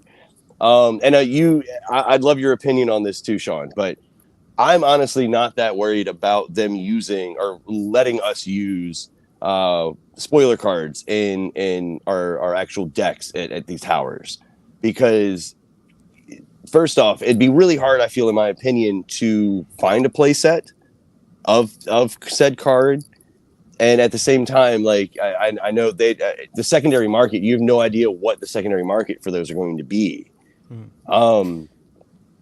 I'm not that afraid, honestly, of them letting us use spoiler cards in it. I think it does depend on the cards. I don't think they're going to release anything super broken where, you have to like find a way to get a spoiler into your deck. Like everything pretty much has good good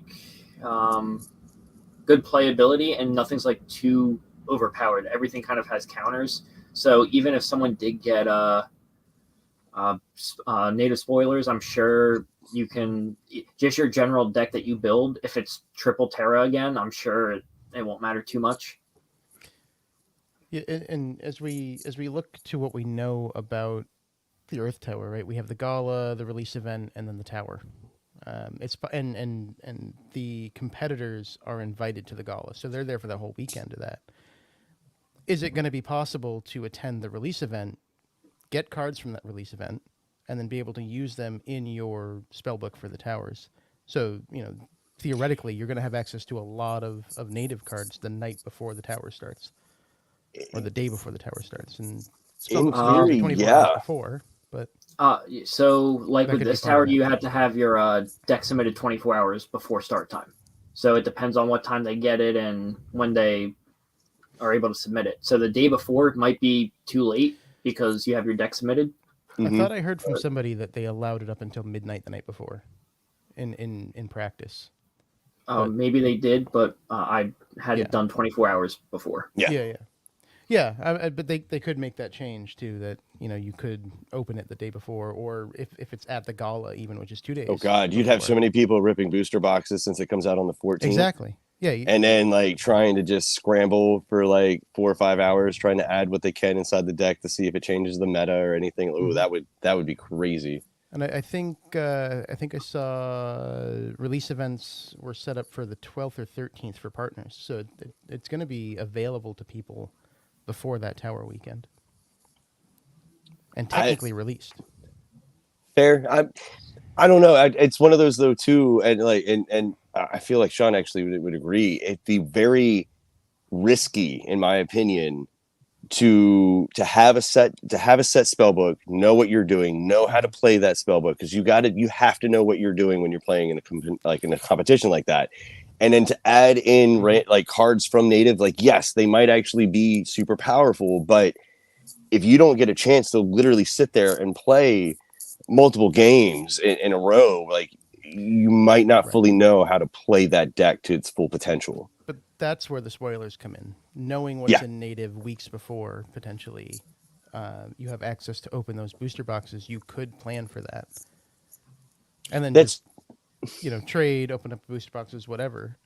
If you have a family, a team of players going, theoretically you're all going to open some stuff, trade what you need with each other. I think it is possible. I'm curious to see what's going to happen. That's true. I could see that maybe. Just still think it'd be hard though. I think it's going to be really risky if someone did that, just because a card is good and it feels like it could go in doesn't mean it's going to synergize with your deck that you built. So you can throw a couple cards in and you think it'll work great, and it could just mess everything up and it'll just not run how you think it will. And can't get that 200 hours of practice in. Yeah. Well, and I don't know. Honestly, I don't know. Let me know if it differed for you, Sean. But I don't know if I went against anybody that was playing anything but mono water.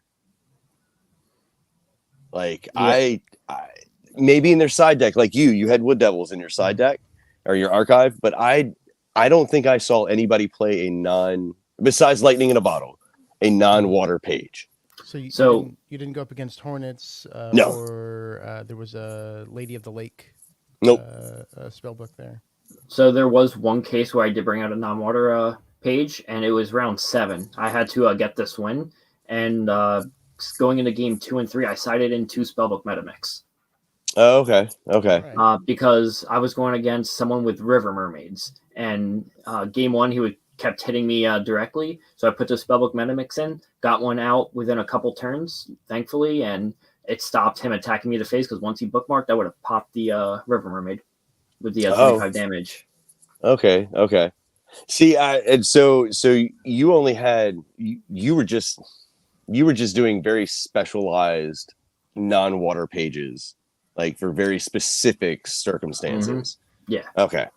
Because like even if like you would have only put, like you said, like Wood Devils and other stuff like that in that spell book in order to counteract specific cards.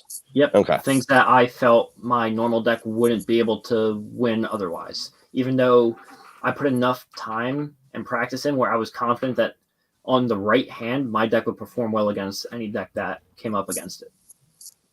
Now, what would you have taken out in order to actually put in, like, let's say Wood Devil, for example? Absorb Auras, because I have 4.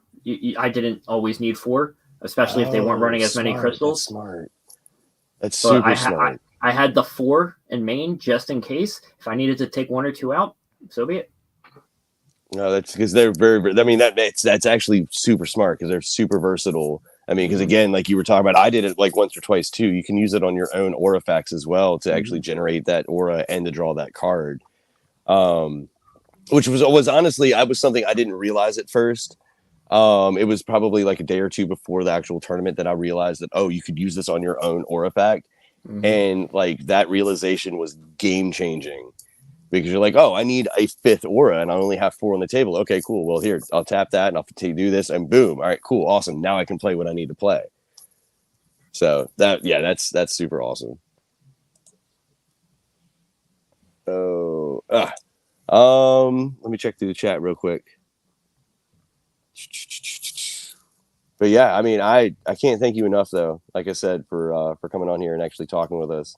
Of course, thank you for Like, having me. Do you have any I other? Do you have any other interviews lined up already? Not at this exact time, but I'm sure within the next couple weeks, people are going to ask, and I will make the time for them. So, wait, Epic says, who does Sean think could be his biggest opponent at Forest? Ooh, oh, because of him being a mainly Forest player. anyone, it's like there's no one that can't be beaten, me included. So it's anyone. So whoever, plays. Man, I got to tell you too, and we were talking about this before we went live. I love how humble you are, like, and how appreciative you are of the community and everybody around you. Like, I keep talking about it, the emotions that you and your team had right when you won, everything. Like, you're a very good, upstanding individual. I wish I would have had a chance to actually talk with you more when we were actually out in Ohio. Yeah, no, this community, the love and support, like, I did not expect this when I won. Like, I just thought, like, it'd be like another day, like, oh, I won a tournament, sponsorships for my team. Okay, move on. I did not expect everyone to follow me, send me congratulations. Like, that really just means the world. Like, MetaZoo is absolutely the greatest community. Like, hands down. We were out to dinner, and I think I walked outside, and I came back to the table, and I was like, oh, hey, look, Sean made an Instagram account, and literally everybody at the table followed it immediately. Yep. I think I was like number 5 or so. You had to have just created it, because I think it was like I think it was myself and Slippy were the only two that I recognized. And then after that, it's just exponentially it took off. Yeah. This is Sean got a big hug after every win and a razzing about wanting to quit after his second loss day 1 from Captain Hempbeard. Yeah, I was so down on myself. Like, that's Kyle, a team member of mine. Okay. Like, he is one of the guys who talked me up, because I was 1 and 2. I'm like, wow, I'm doing horrible. Like, like, maybe it's time for me to hang it up. Like, maybe I'm not good. Like, I just get in my head when I lose, because it's like, it's hard to stay positive when you're getting your butt handed to you. It's like, and that second round was against Ivy, right? And you said earlier, your most second round was against Ivy. Yeah. Yep. And then I played Lauren, who is actually someone that came to my card shop too. And she beat me. And like, at 1 and 2, I'm like, I have, like, Bubble is 5-3. Like, what are the odds of me being able to compete against these trap decks? Like, I got real down. Like, these decks are, like, I wasn't used to them. I had to overcome it. I was like, how am I going to win?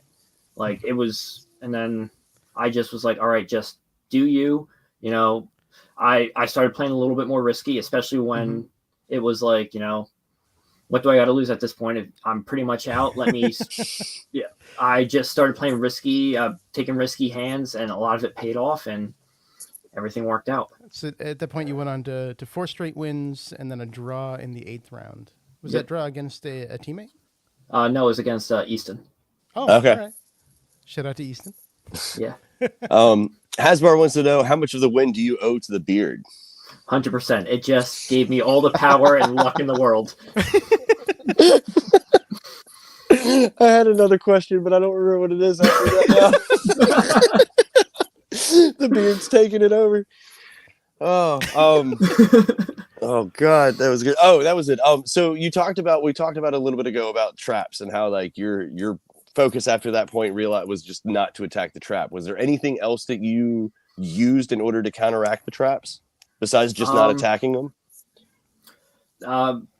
Crab. If I felt like I needed to attack into one, I used crab, because, or if I could take a guess at what the trap was, like, if they were, like, running a lot of Bandage Man, like, I'd be like, all right, that's probably Bandage Man.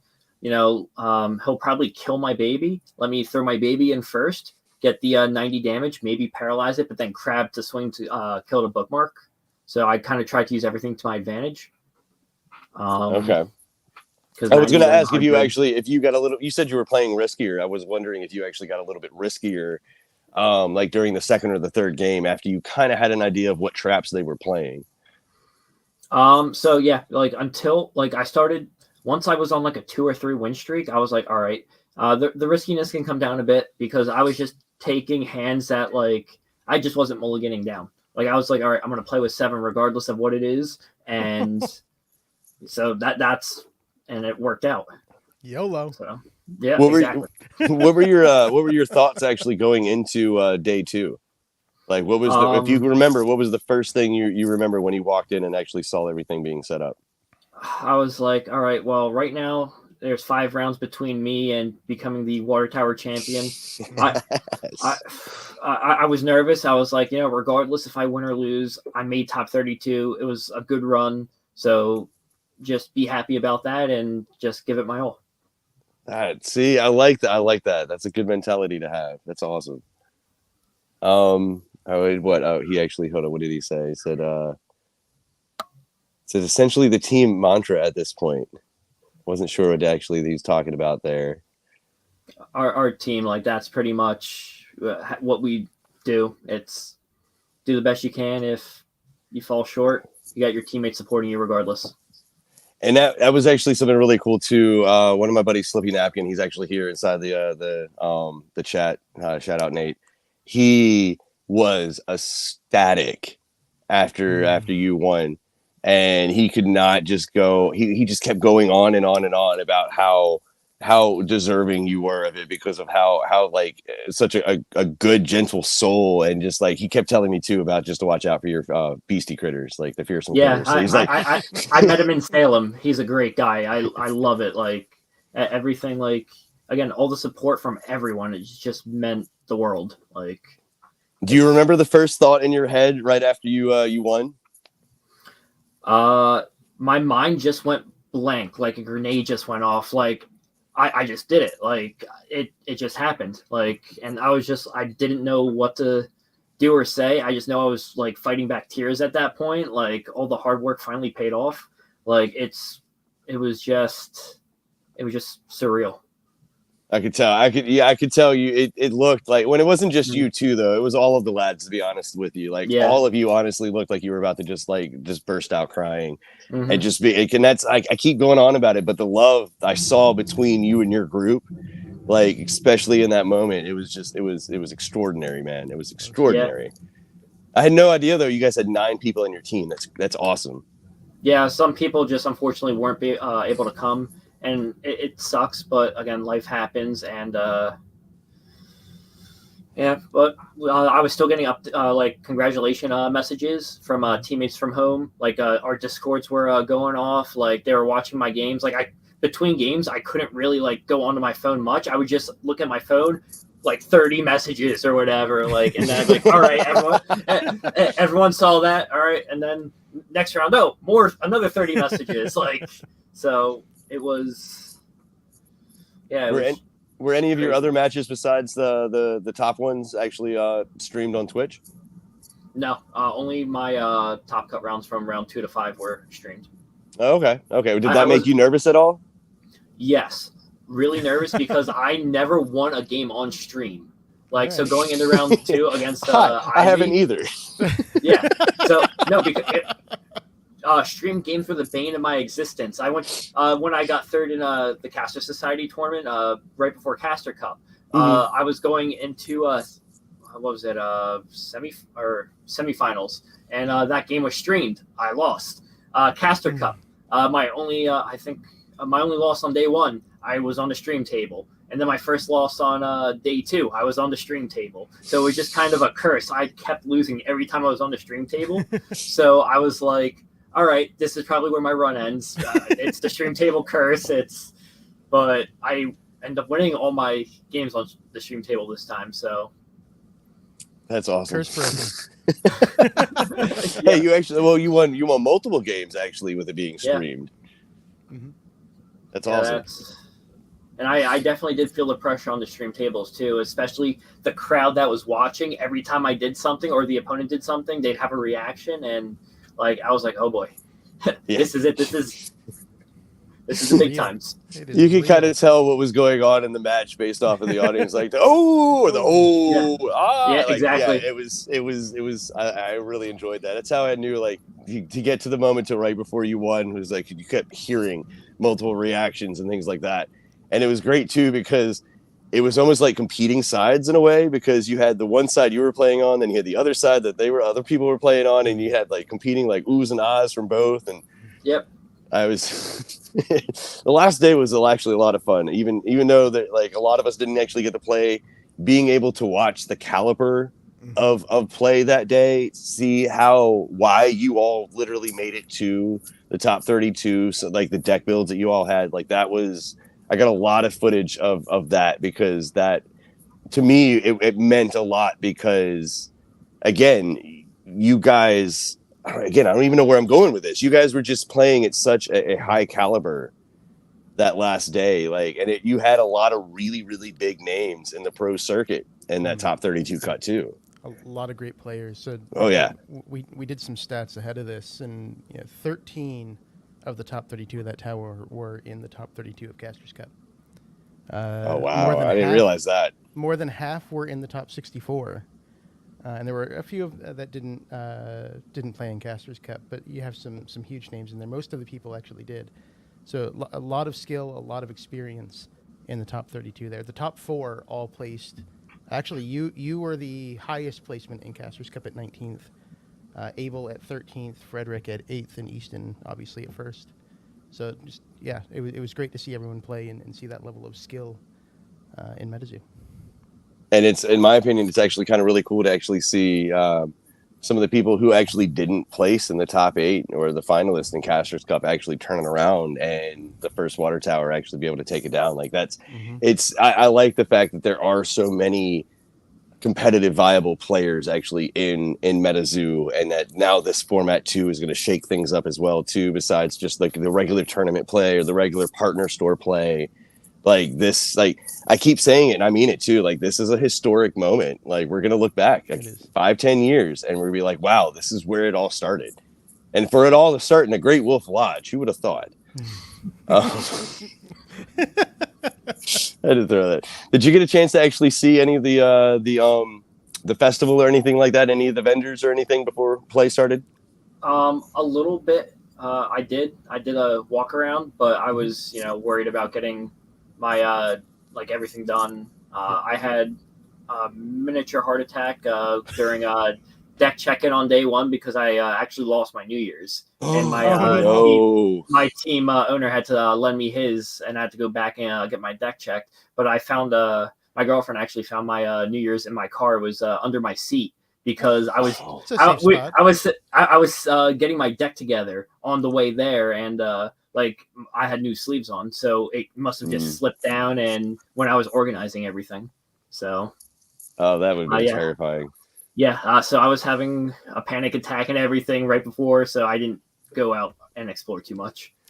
I think I counted my deck like 4 or 5 times to make sure I had the right count before I submitted it, because I was so nervous about like submitting a wrong deck and it being one off or something like that. So I'm like, all right, I got my 9 aura and I got my other cards. I counted it at least 4 or 5 times before submitting. The one thing I was so nervous about. For those that didn't make it to the event or didn't get to walk around, there was only one important thing to see at the festival, and that was Danny DeVito'd. And if you missed it, I do have footage of it, and I will get that out. But it was the best. It's kind of frightening, I'll tell you that. To be honest with you, it's a little frightening.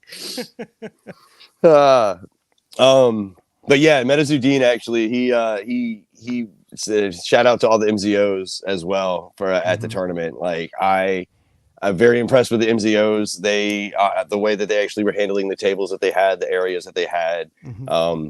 The deck checks, they were staying on top of the deck checks as well too. I actually randomly got checked like I think twice or so, just the in between matches too. They're like, oh hey, let me check your deck real quick, and they actually check mine and they check the others. So that was really cool to actually see, because I know that was one of the big worries. I heard like rumors that people were afraid that in between matches or something, people would be swapping out cards or whatever. So it was really, really nice to know that the MZOs were there and they were present and they were there. I can't tell you how many times I was like, Judge, like, because I ran into questions that I'd never, like scenarios that I'd never even thought of. So huge shout out to all the MZOs and Vajir and the entire crew over there for doing all that, because you guys literally killed it the entire day, like both days. I was going to say that they absolutely killed it. All the hard work that they put in. That's a very stressful situation because I'm an apprentice metazoologist, so I've judged like some local events, and just then it's stressful because you have to make calls, like tough calls, and not everyone's going to be happy with it. And they did a great job at everything, utmost professional for everything, and huge respect to all of them. Really, thank you for being the judges of that event.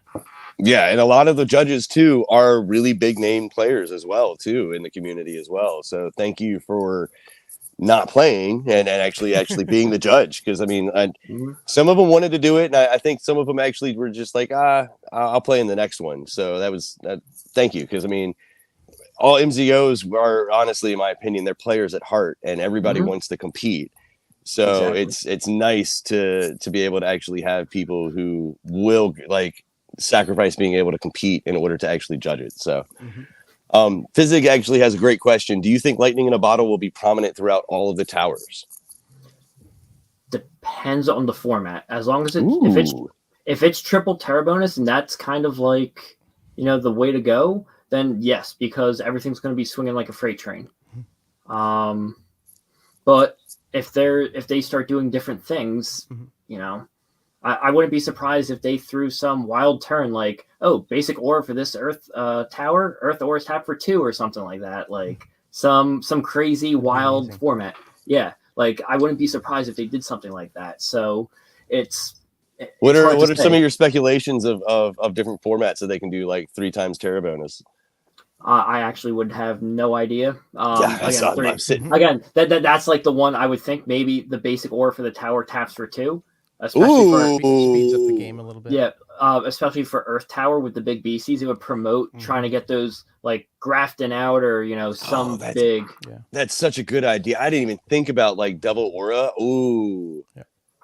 But we don't know if it stays the same format as triple terror bonus. Lightning in a bottles will be prevalent in every tower, 100%. Earth is the one that I'm not quite sure of for that, because your Earth beasties are typically low attack, high defense, high LP. So I'm going to be playing around with Graveyard Mud. So cairns are going to be important to keep up. A stone man in front of the cairns to protect the cairns, and then having a way to bring that stone man back with the Graveyard Mud, I think is going to be important. What are your thoughts actually on the tower card being used in the rest of the tower format? The one that I got, no, the actual water tower card. Oh, the water tower. If there's the triple terror bonus, it's possible, but I think that was going to be a water tower only thing. Okay. Unless someone does like water earth, then very possible. But don't know what people are going to cook up. Again, it's excited to see what's going to show its face.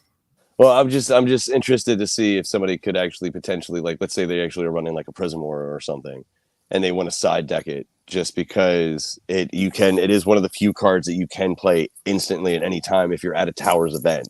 So I'm interested to see that if it actually get any sort of play or anything like that.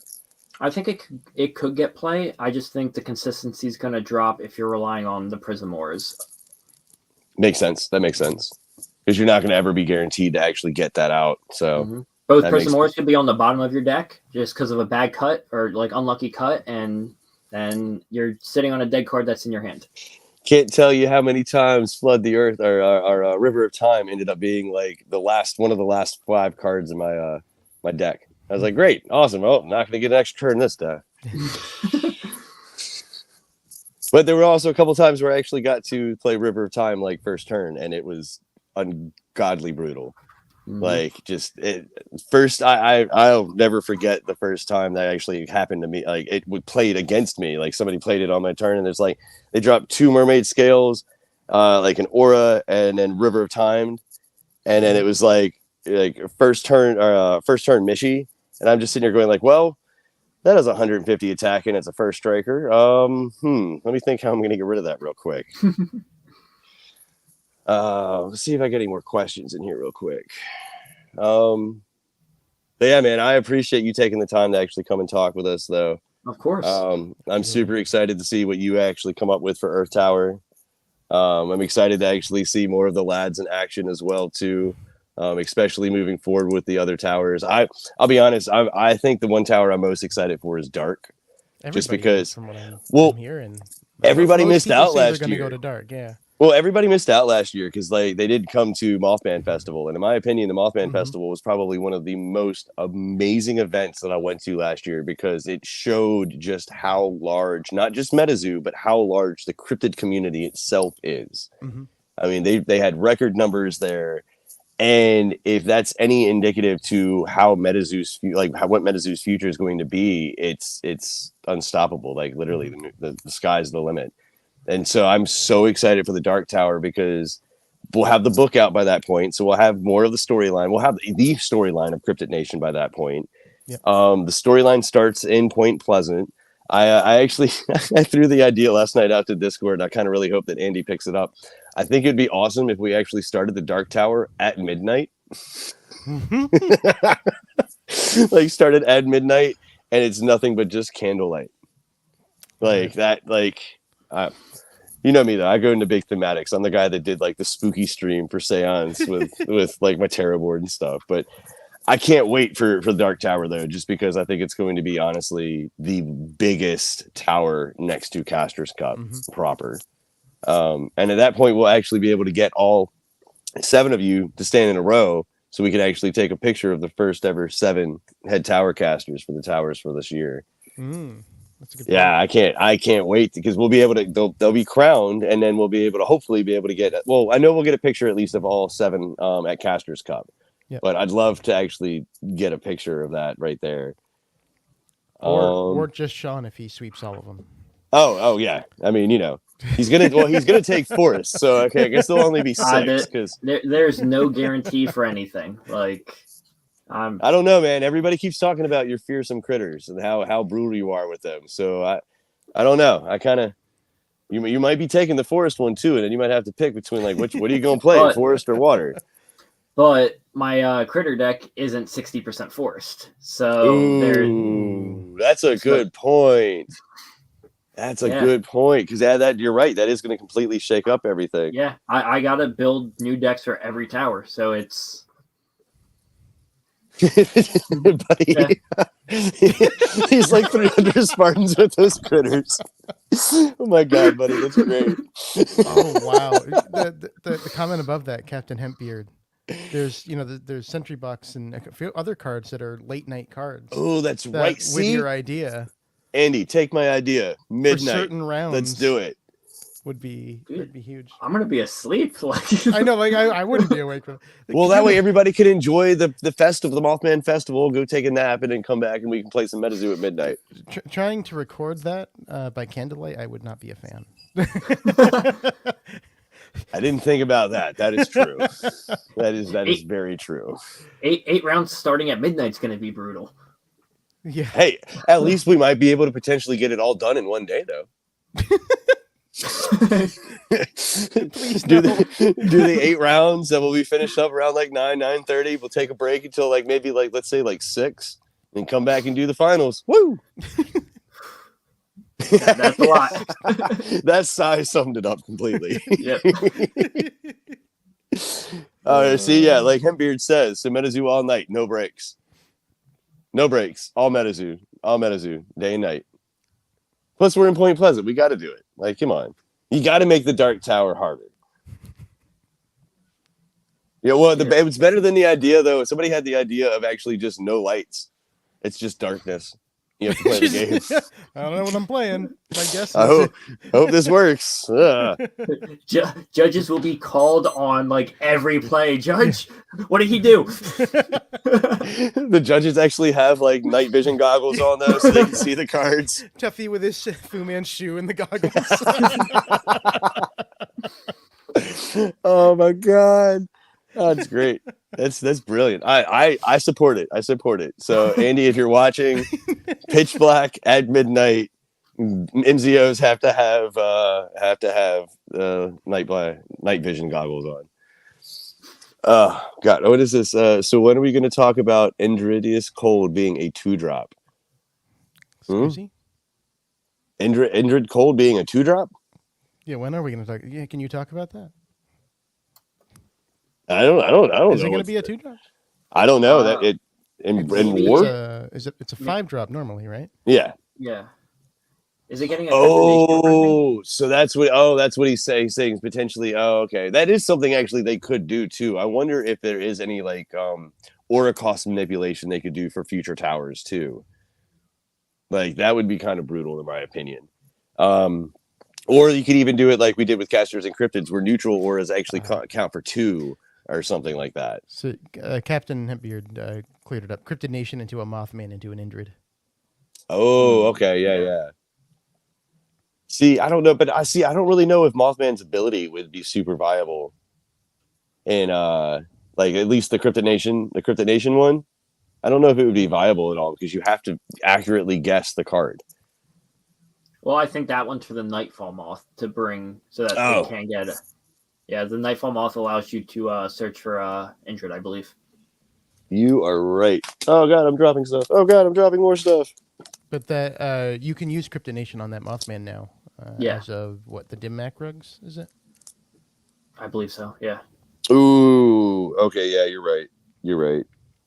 Search for an injured cold, contract it without paying its wear cost, and shuffle the page into your deck. Okay. Yeah. Ooh, okay. See, I'm not a dark player. I don't really, I'll be honest. I don't know that much about dark. Dark was my first build. So I'm excited to see what comes up for that. I'm actually hoping to play in dark, but with all the hype and as many people that I've heard that want to play in dark, I imagine it's going to be competitive to even get into that tower.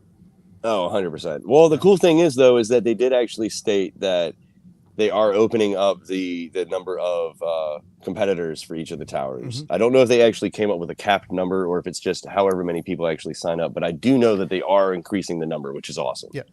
Yeah. The challenge there is, you can only go so high before you get into, 10, 11, 12 rounds, right? So 500 competitors, I think, is 11 rounds. It's just past the threshold of 10.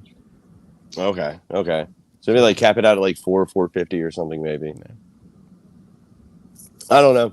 I'm excited that people want to play the zoo. Rounds. That is a long day. I definitely need a day 2 at that point. Definitely need a day 2 at that point.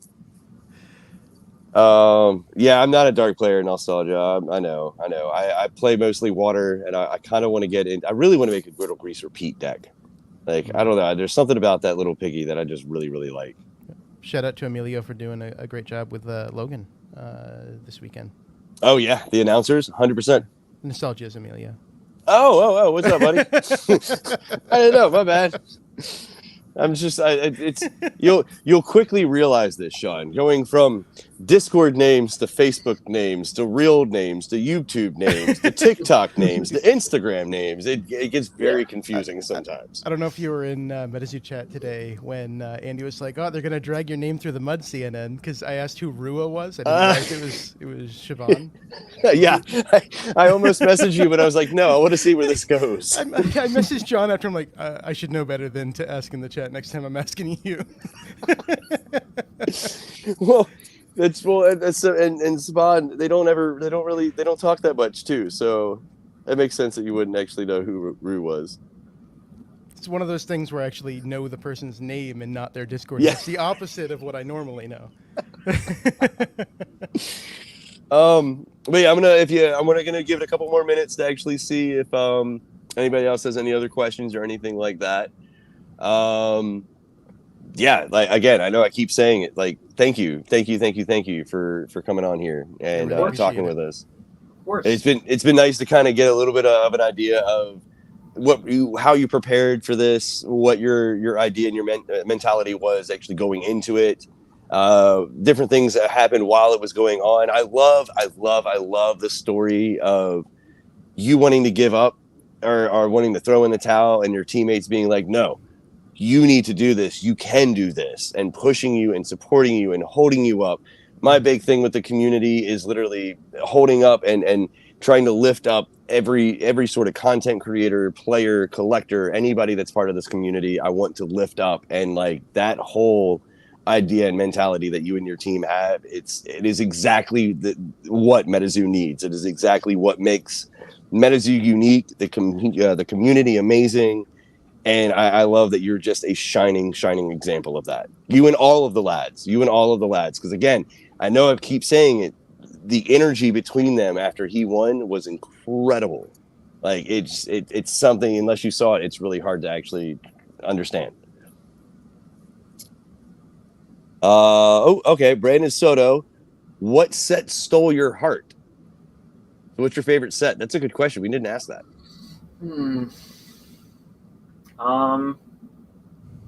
I probably have to go with CN2 because that's what I started with, what got me into the game. So that will always hold, like, you know, that's where I built my first competitive deck with Gumbaroos, like my first critter deck. Okay. Elegance wants to know, how much do you charge for lessons?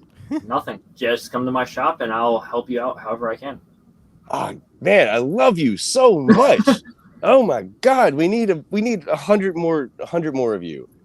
That's because that is the exact type of mentality to have, though, is to try to help as many people as you can, because MetaZoo is such a new not just company but franchise.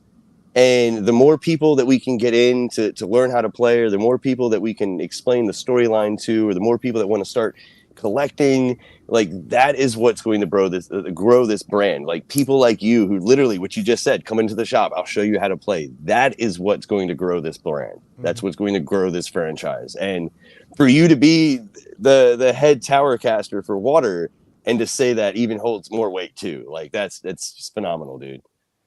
Yeah, we've been having new people come to the shop, and I've been trying to help them. Just yesterday, I was trying to show a new guy how to play like the Earth Tower format, or like how we're speculating.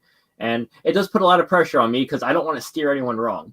Like, everyone has their own play style and will have to, you know, kind of go their own way. But I can do my best to help them build a deck, get started, and kind of like understand how to play the game and what you pretty much got to do. I always tell everybody it's really easy to learn how to play MetaZoo. It is really hard to master it. And I don't mean that to discourage people from trying to compete or anything like that, but some of the stuff that I've seen, some of the combos, some of the synergy, you were talking about synergy before, between some of the cards that I've seen people do, is I'm sitting here going like, well, that is brilliant. It's so, yeah, that's awesome. Oh my God. MetaZoo's over here, preach. Yes, sir. Always got to spread the good word of MetaZoo all the time, anytime you can.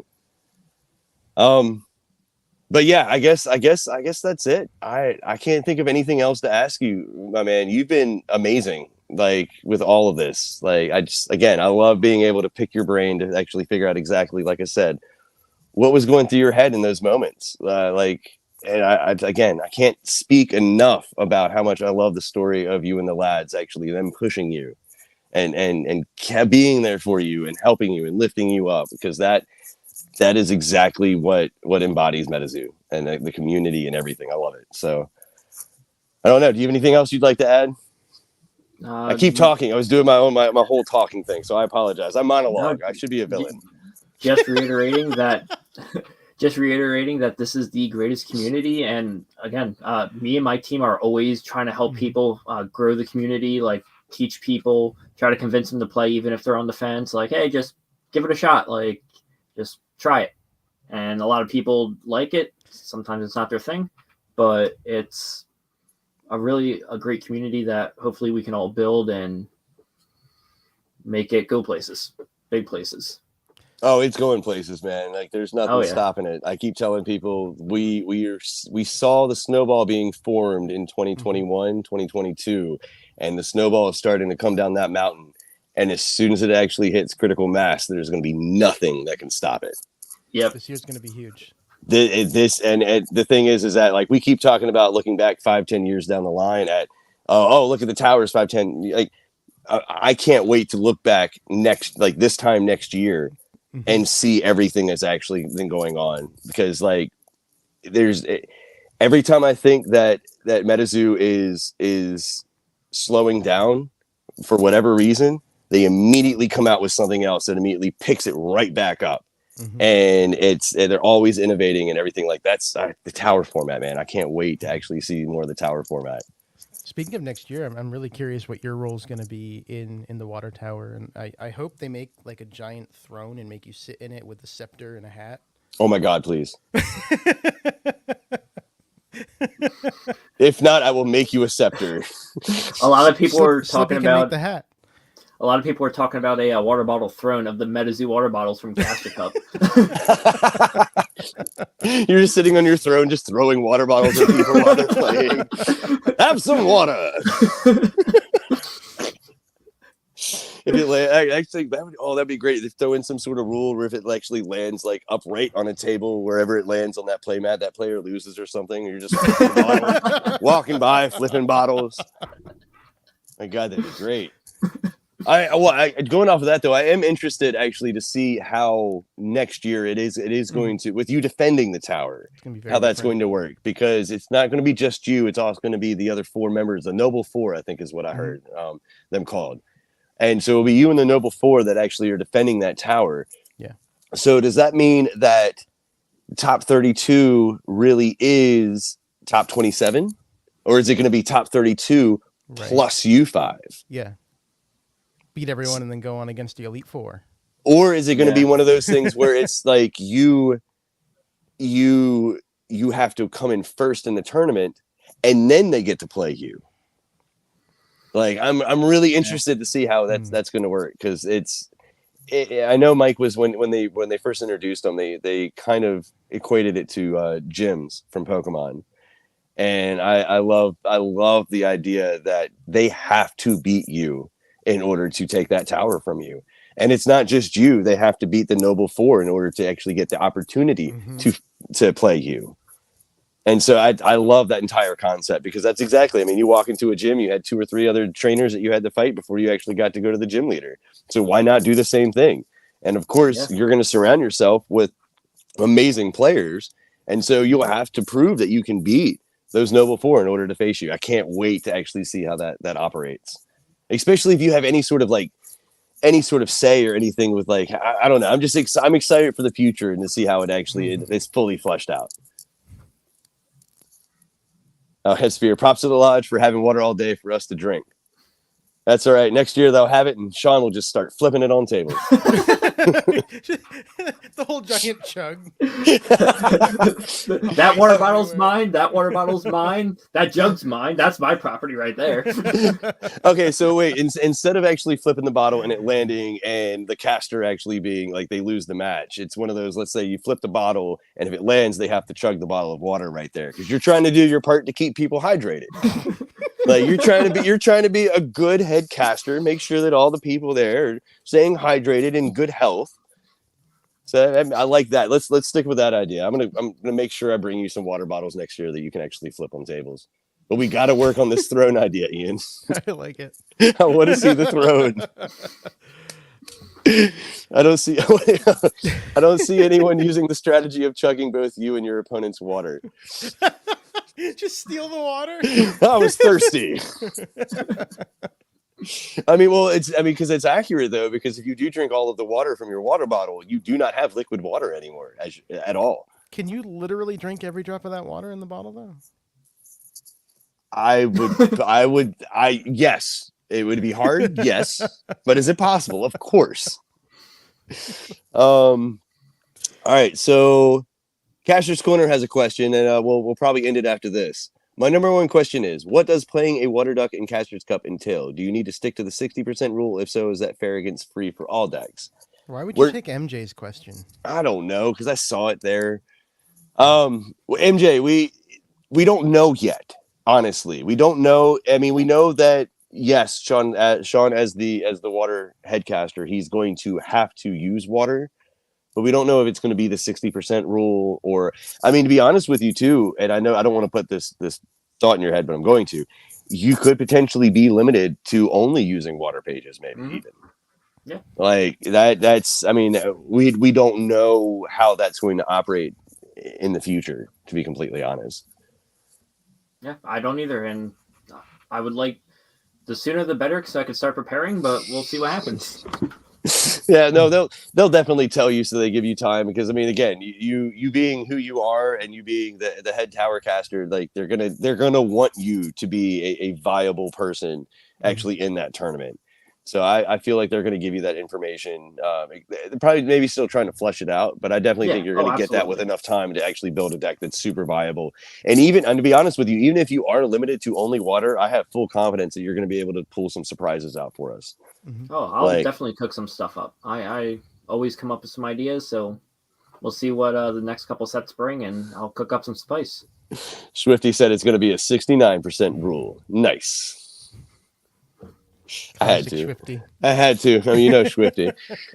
But yeah, all right. So I mean, I guess that's all I got, man. I can't think of anything else to pick your brain about. I thank you for being the amazing, humbled person that you are. I thoroughly enjoyed talking with you for like 20 minutes or so before we started the live stream. I hope this has given everybody a chance to get to know you a little bit better before you're inundated with everything that's going to be the whirlwind of the next couple weeks. I can't wait to actually see you in New York again. I was thinking about it on the way home. I should have gotten you to sign a Frogman card for me. So bring it to New York. 100%, dude. I am 100% bringing a Frogman card to you, because I know that you're boy. Yeah. Anything else that you'd like to add or anything like that before we shut it down? No, that's it. Just everyone just keep supporting each other, keep growing the community, and we're all family at the end of the day. Shout out all of your socials and everything like that. Tell everybody exactly what to follow and everything. Polarizes MC TCG is pretty much going to be the main thing. My Discord's Polarizes. The numbers always confuse me. I'll put it on my Instagram what my Discord is. Okay, and you can send all that info to me too, and I'll throw it in the description of the actual live stream as well too. So. All right. Give me a little bit, everybody, and then just check the description. Make sure you're following this man. Make sure you're following his team. I see a lot of really good things coming from the lads. And to be honest with you, I hope every single team in MetaZoo has the type of energy that these guys do, because it is one big family when it actually comes to the lads. And I saw that firsthand, and it made me a little jealous, I'll be honest. But you guys, the amount of love that you guys have and the amount of support that you guys have for each other, it's phenomenal. Thank you. I know everyone on my team takes pride in, supporting each other and just trying to help the community. So all the good words you're saying, we all really appreciate that. Of course, man. Of course. Awesome. But yeah, just continue to be you. Just continue to uplift the community like you have. Just continue being humble. And my guy, you're an amazing individual. And like I said, it's been super awesome to get a chance to talk to you. And I mean, again, congratulations for myself and the rest of the community, and from anybody and everybody. Congratulations on being not just the headcaster for the water tower, but also being the first headcaster of any tower. That's huge. So congratulations on that. Your name will live in infamy. And I mean, you're that's it. You're the first, man. You're the first. That's so cool to actually say. I remember when they made the tower announcement back last year, and I was so stoked because of how, I was saying before, how big the towers were in the lore. And to actually be here now in March, actually having our first headcaster, that's awesome. That's so, from a lore perspective, to me, that's super, super incredible. So I don't know. I'm gonna keep talking. Like I said, I'll just monologue. I'm sorry. I apologize. So Sean, thank you, and see you in New York. Thank you. All right. Well, y'all have a wonderful evening. Thanks so much for checking in the interview right here. Again, this is Sean, first ever head tower caster for the Tower of Water. And yeah, stick around. I'll hopefully be able to get a video out covering the event out in the next couple days. I know EpicTube is going to as well. So is Ian from Cryptid Nation News, and Rusty Ranger as well. I know she's actually putting something together. So definitely make sure you're subscribed to all of our stuff, so you can actually check out the amazing footage and the amazing time that we all had in Ohio at that water tower. And Sean, once again, I know I've said it before, but thank you for being you. Thank you for being an amazing individual and just a shining beacon in this community. I'm so happy that I got a chance to talk to you because you are literally, like I said before, you are the perfect example of what this community is, what the community needs, and I'm just glad that we all got to know you a little bit better. Thank you so much, and thank you for having me. It's been an honor to do my first interview with you guys. I appreciate. Oh, that's right too. I appreciate you doing actually the first interview with us as well too. I was I didn't realize that at first when I asked you, and so I went back and Ian was like, I think that's the first one. I'm like, no. So, man. But yeah. Anyway, much love to all of you, all of the lads, everything like that, and I'll catch you guys on the next one. All right. Have a good night, guys. Good night.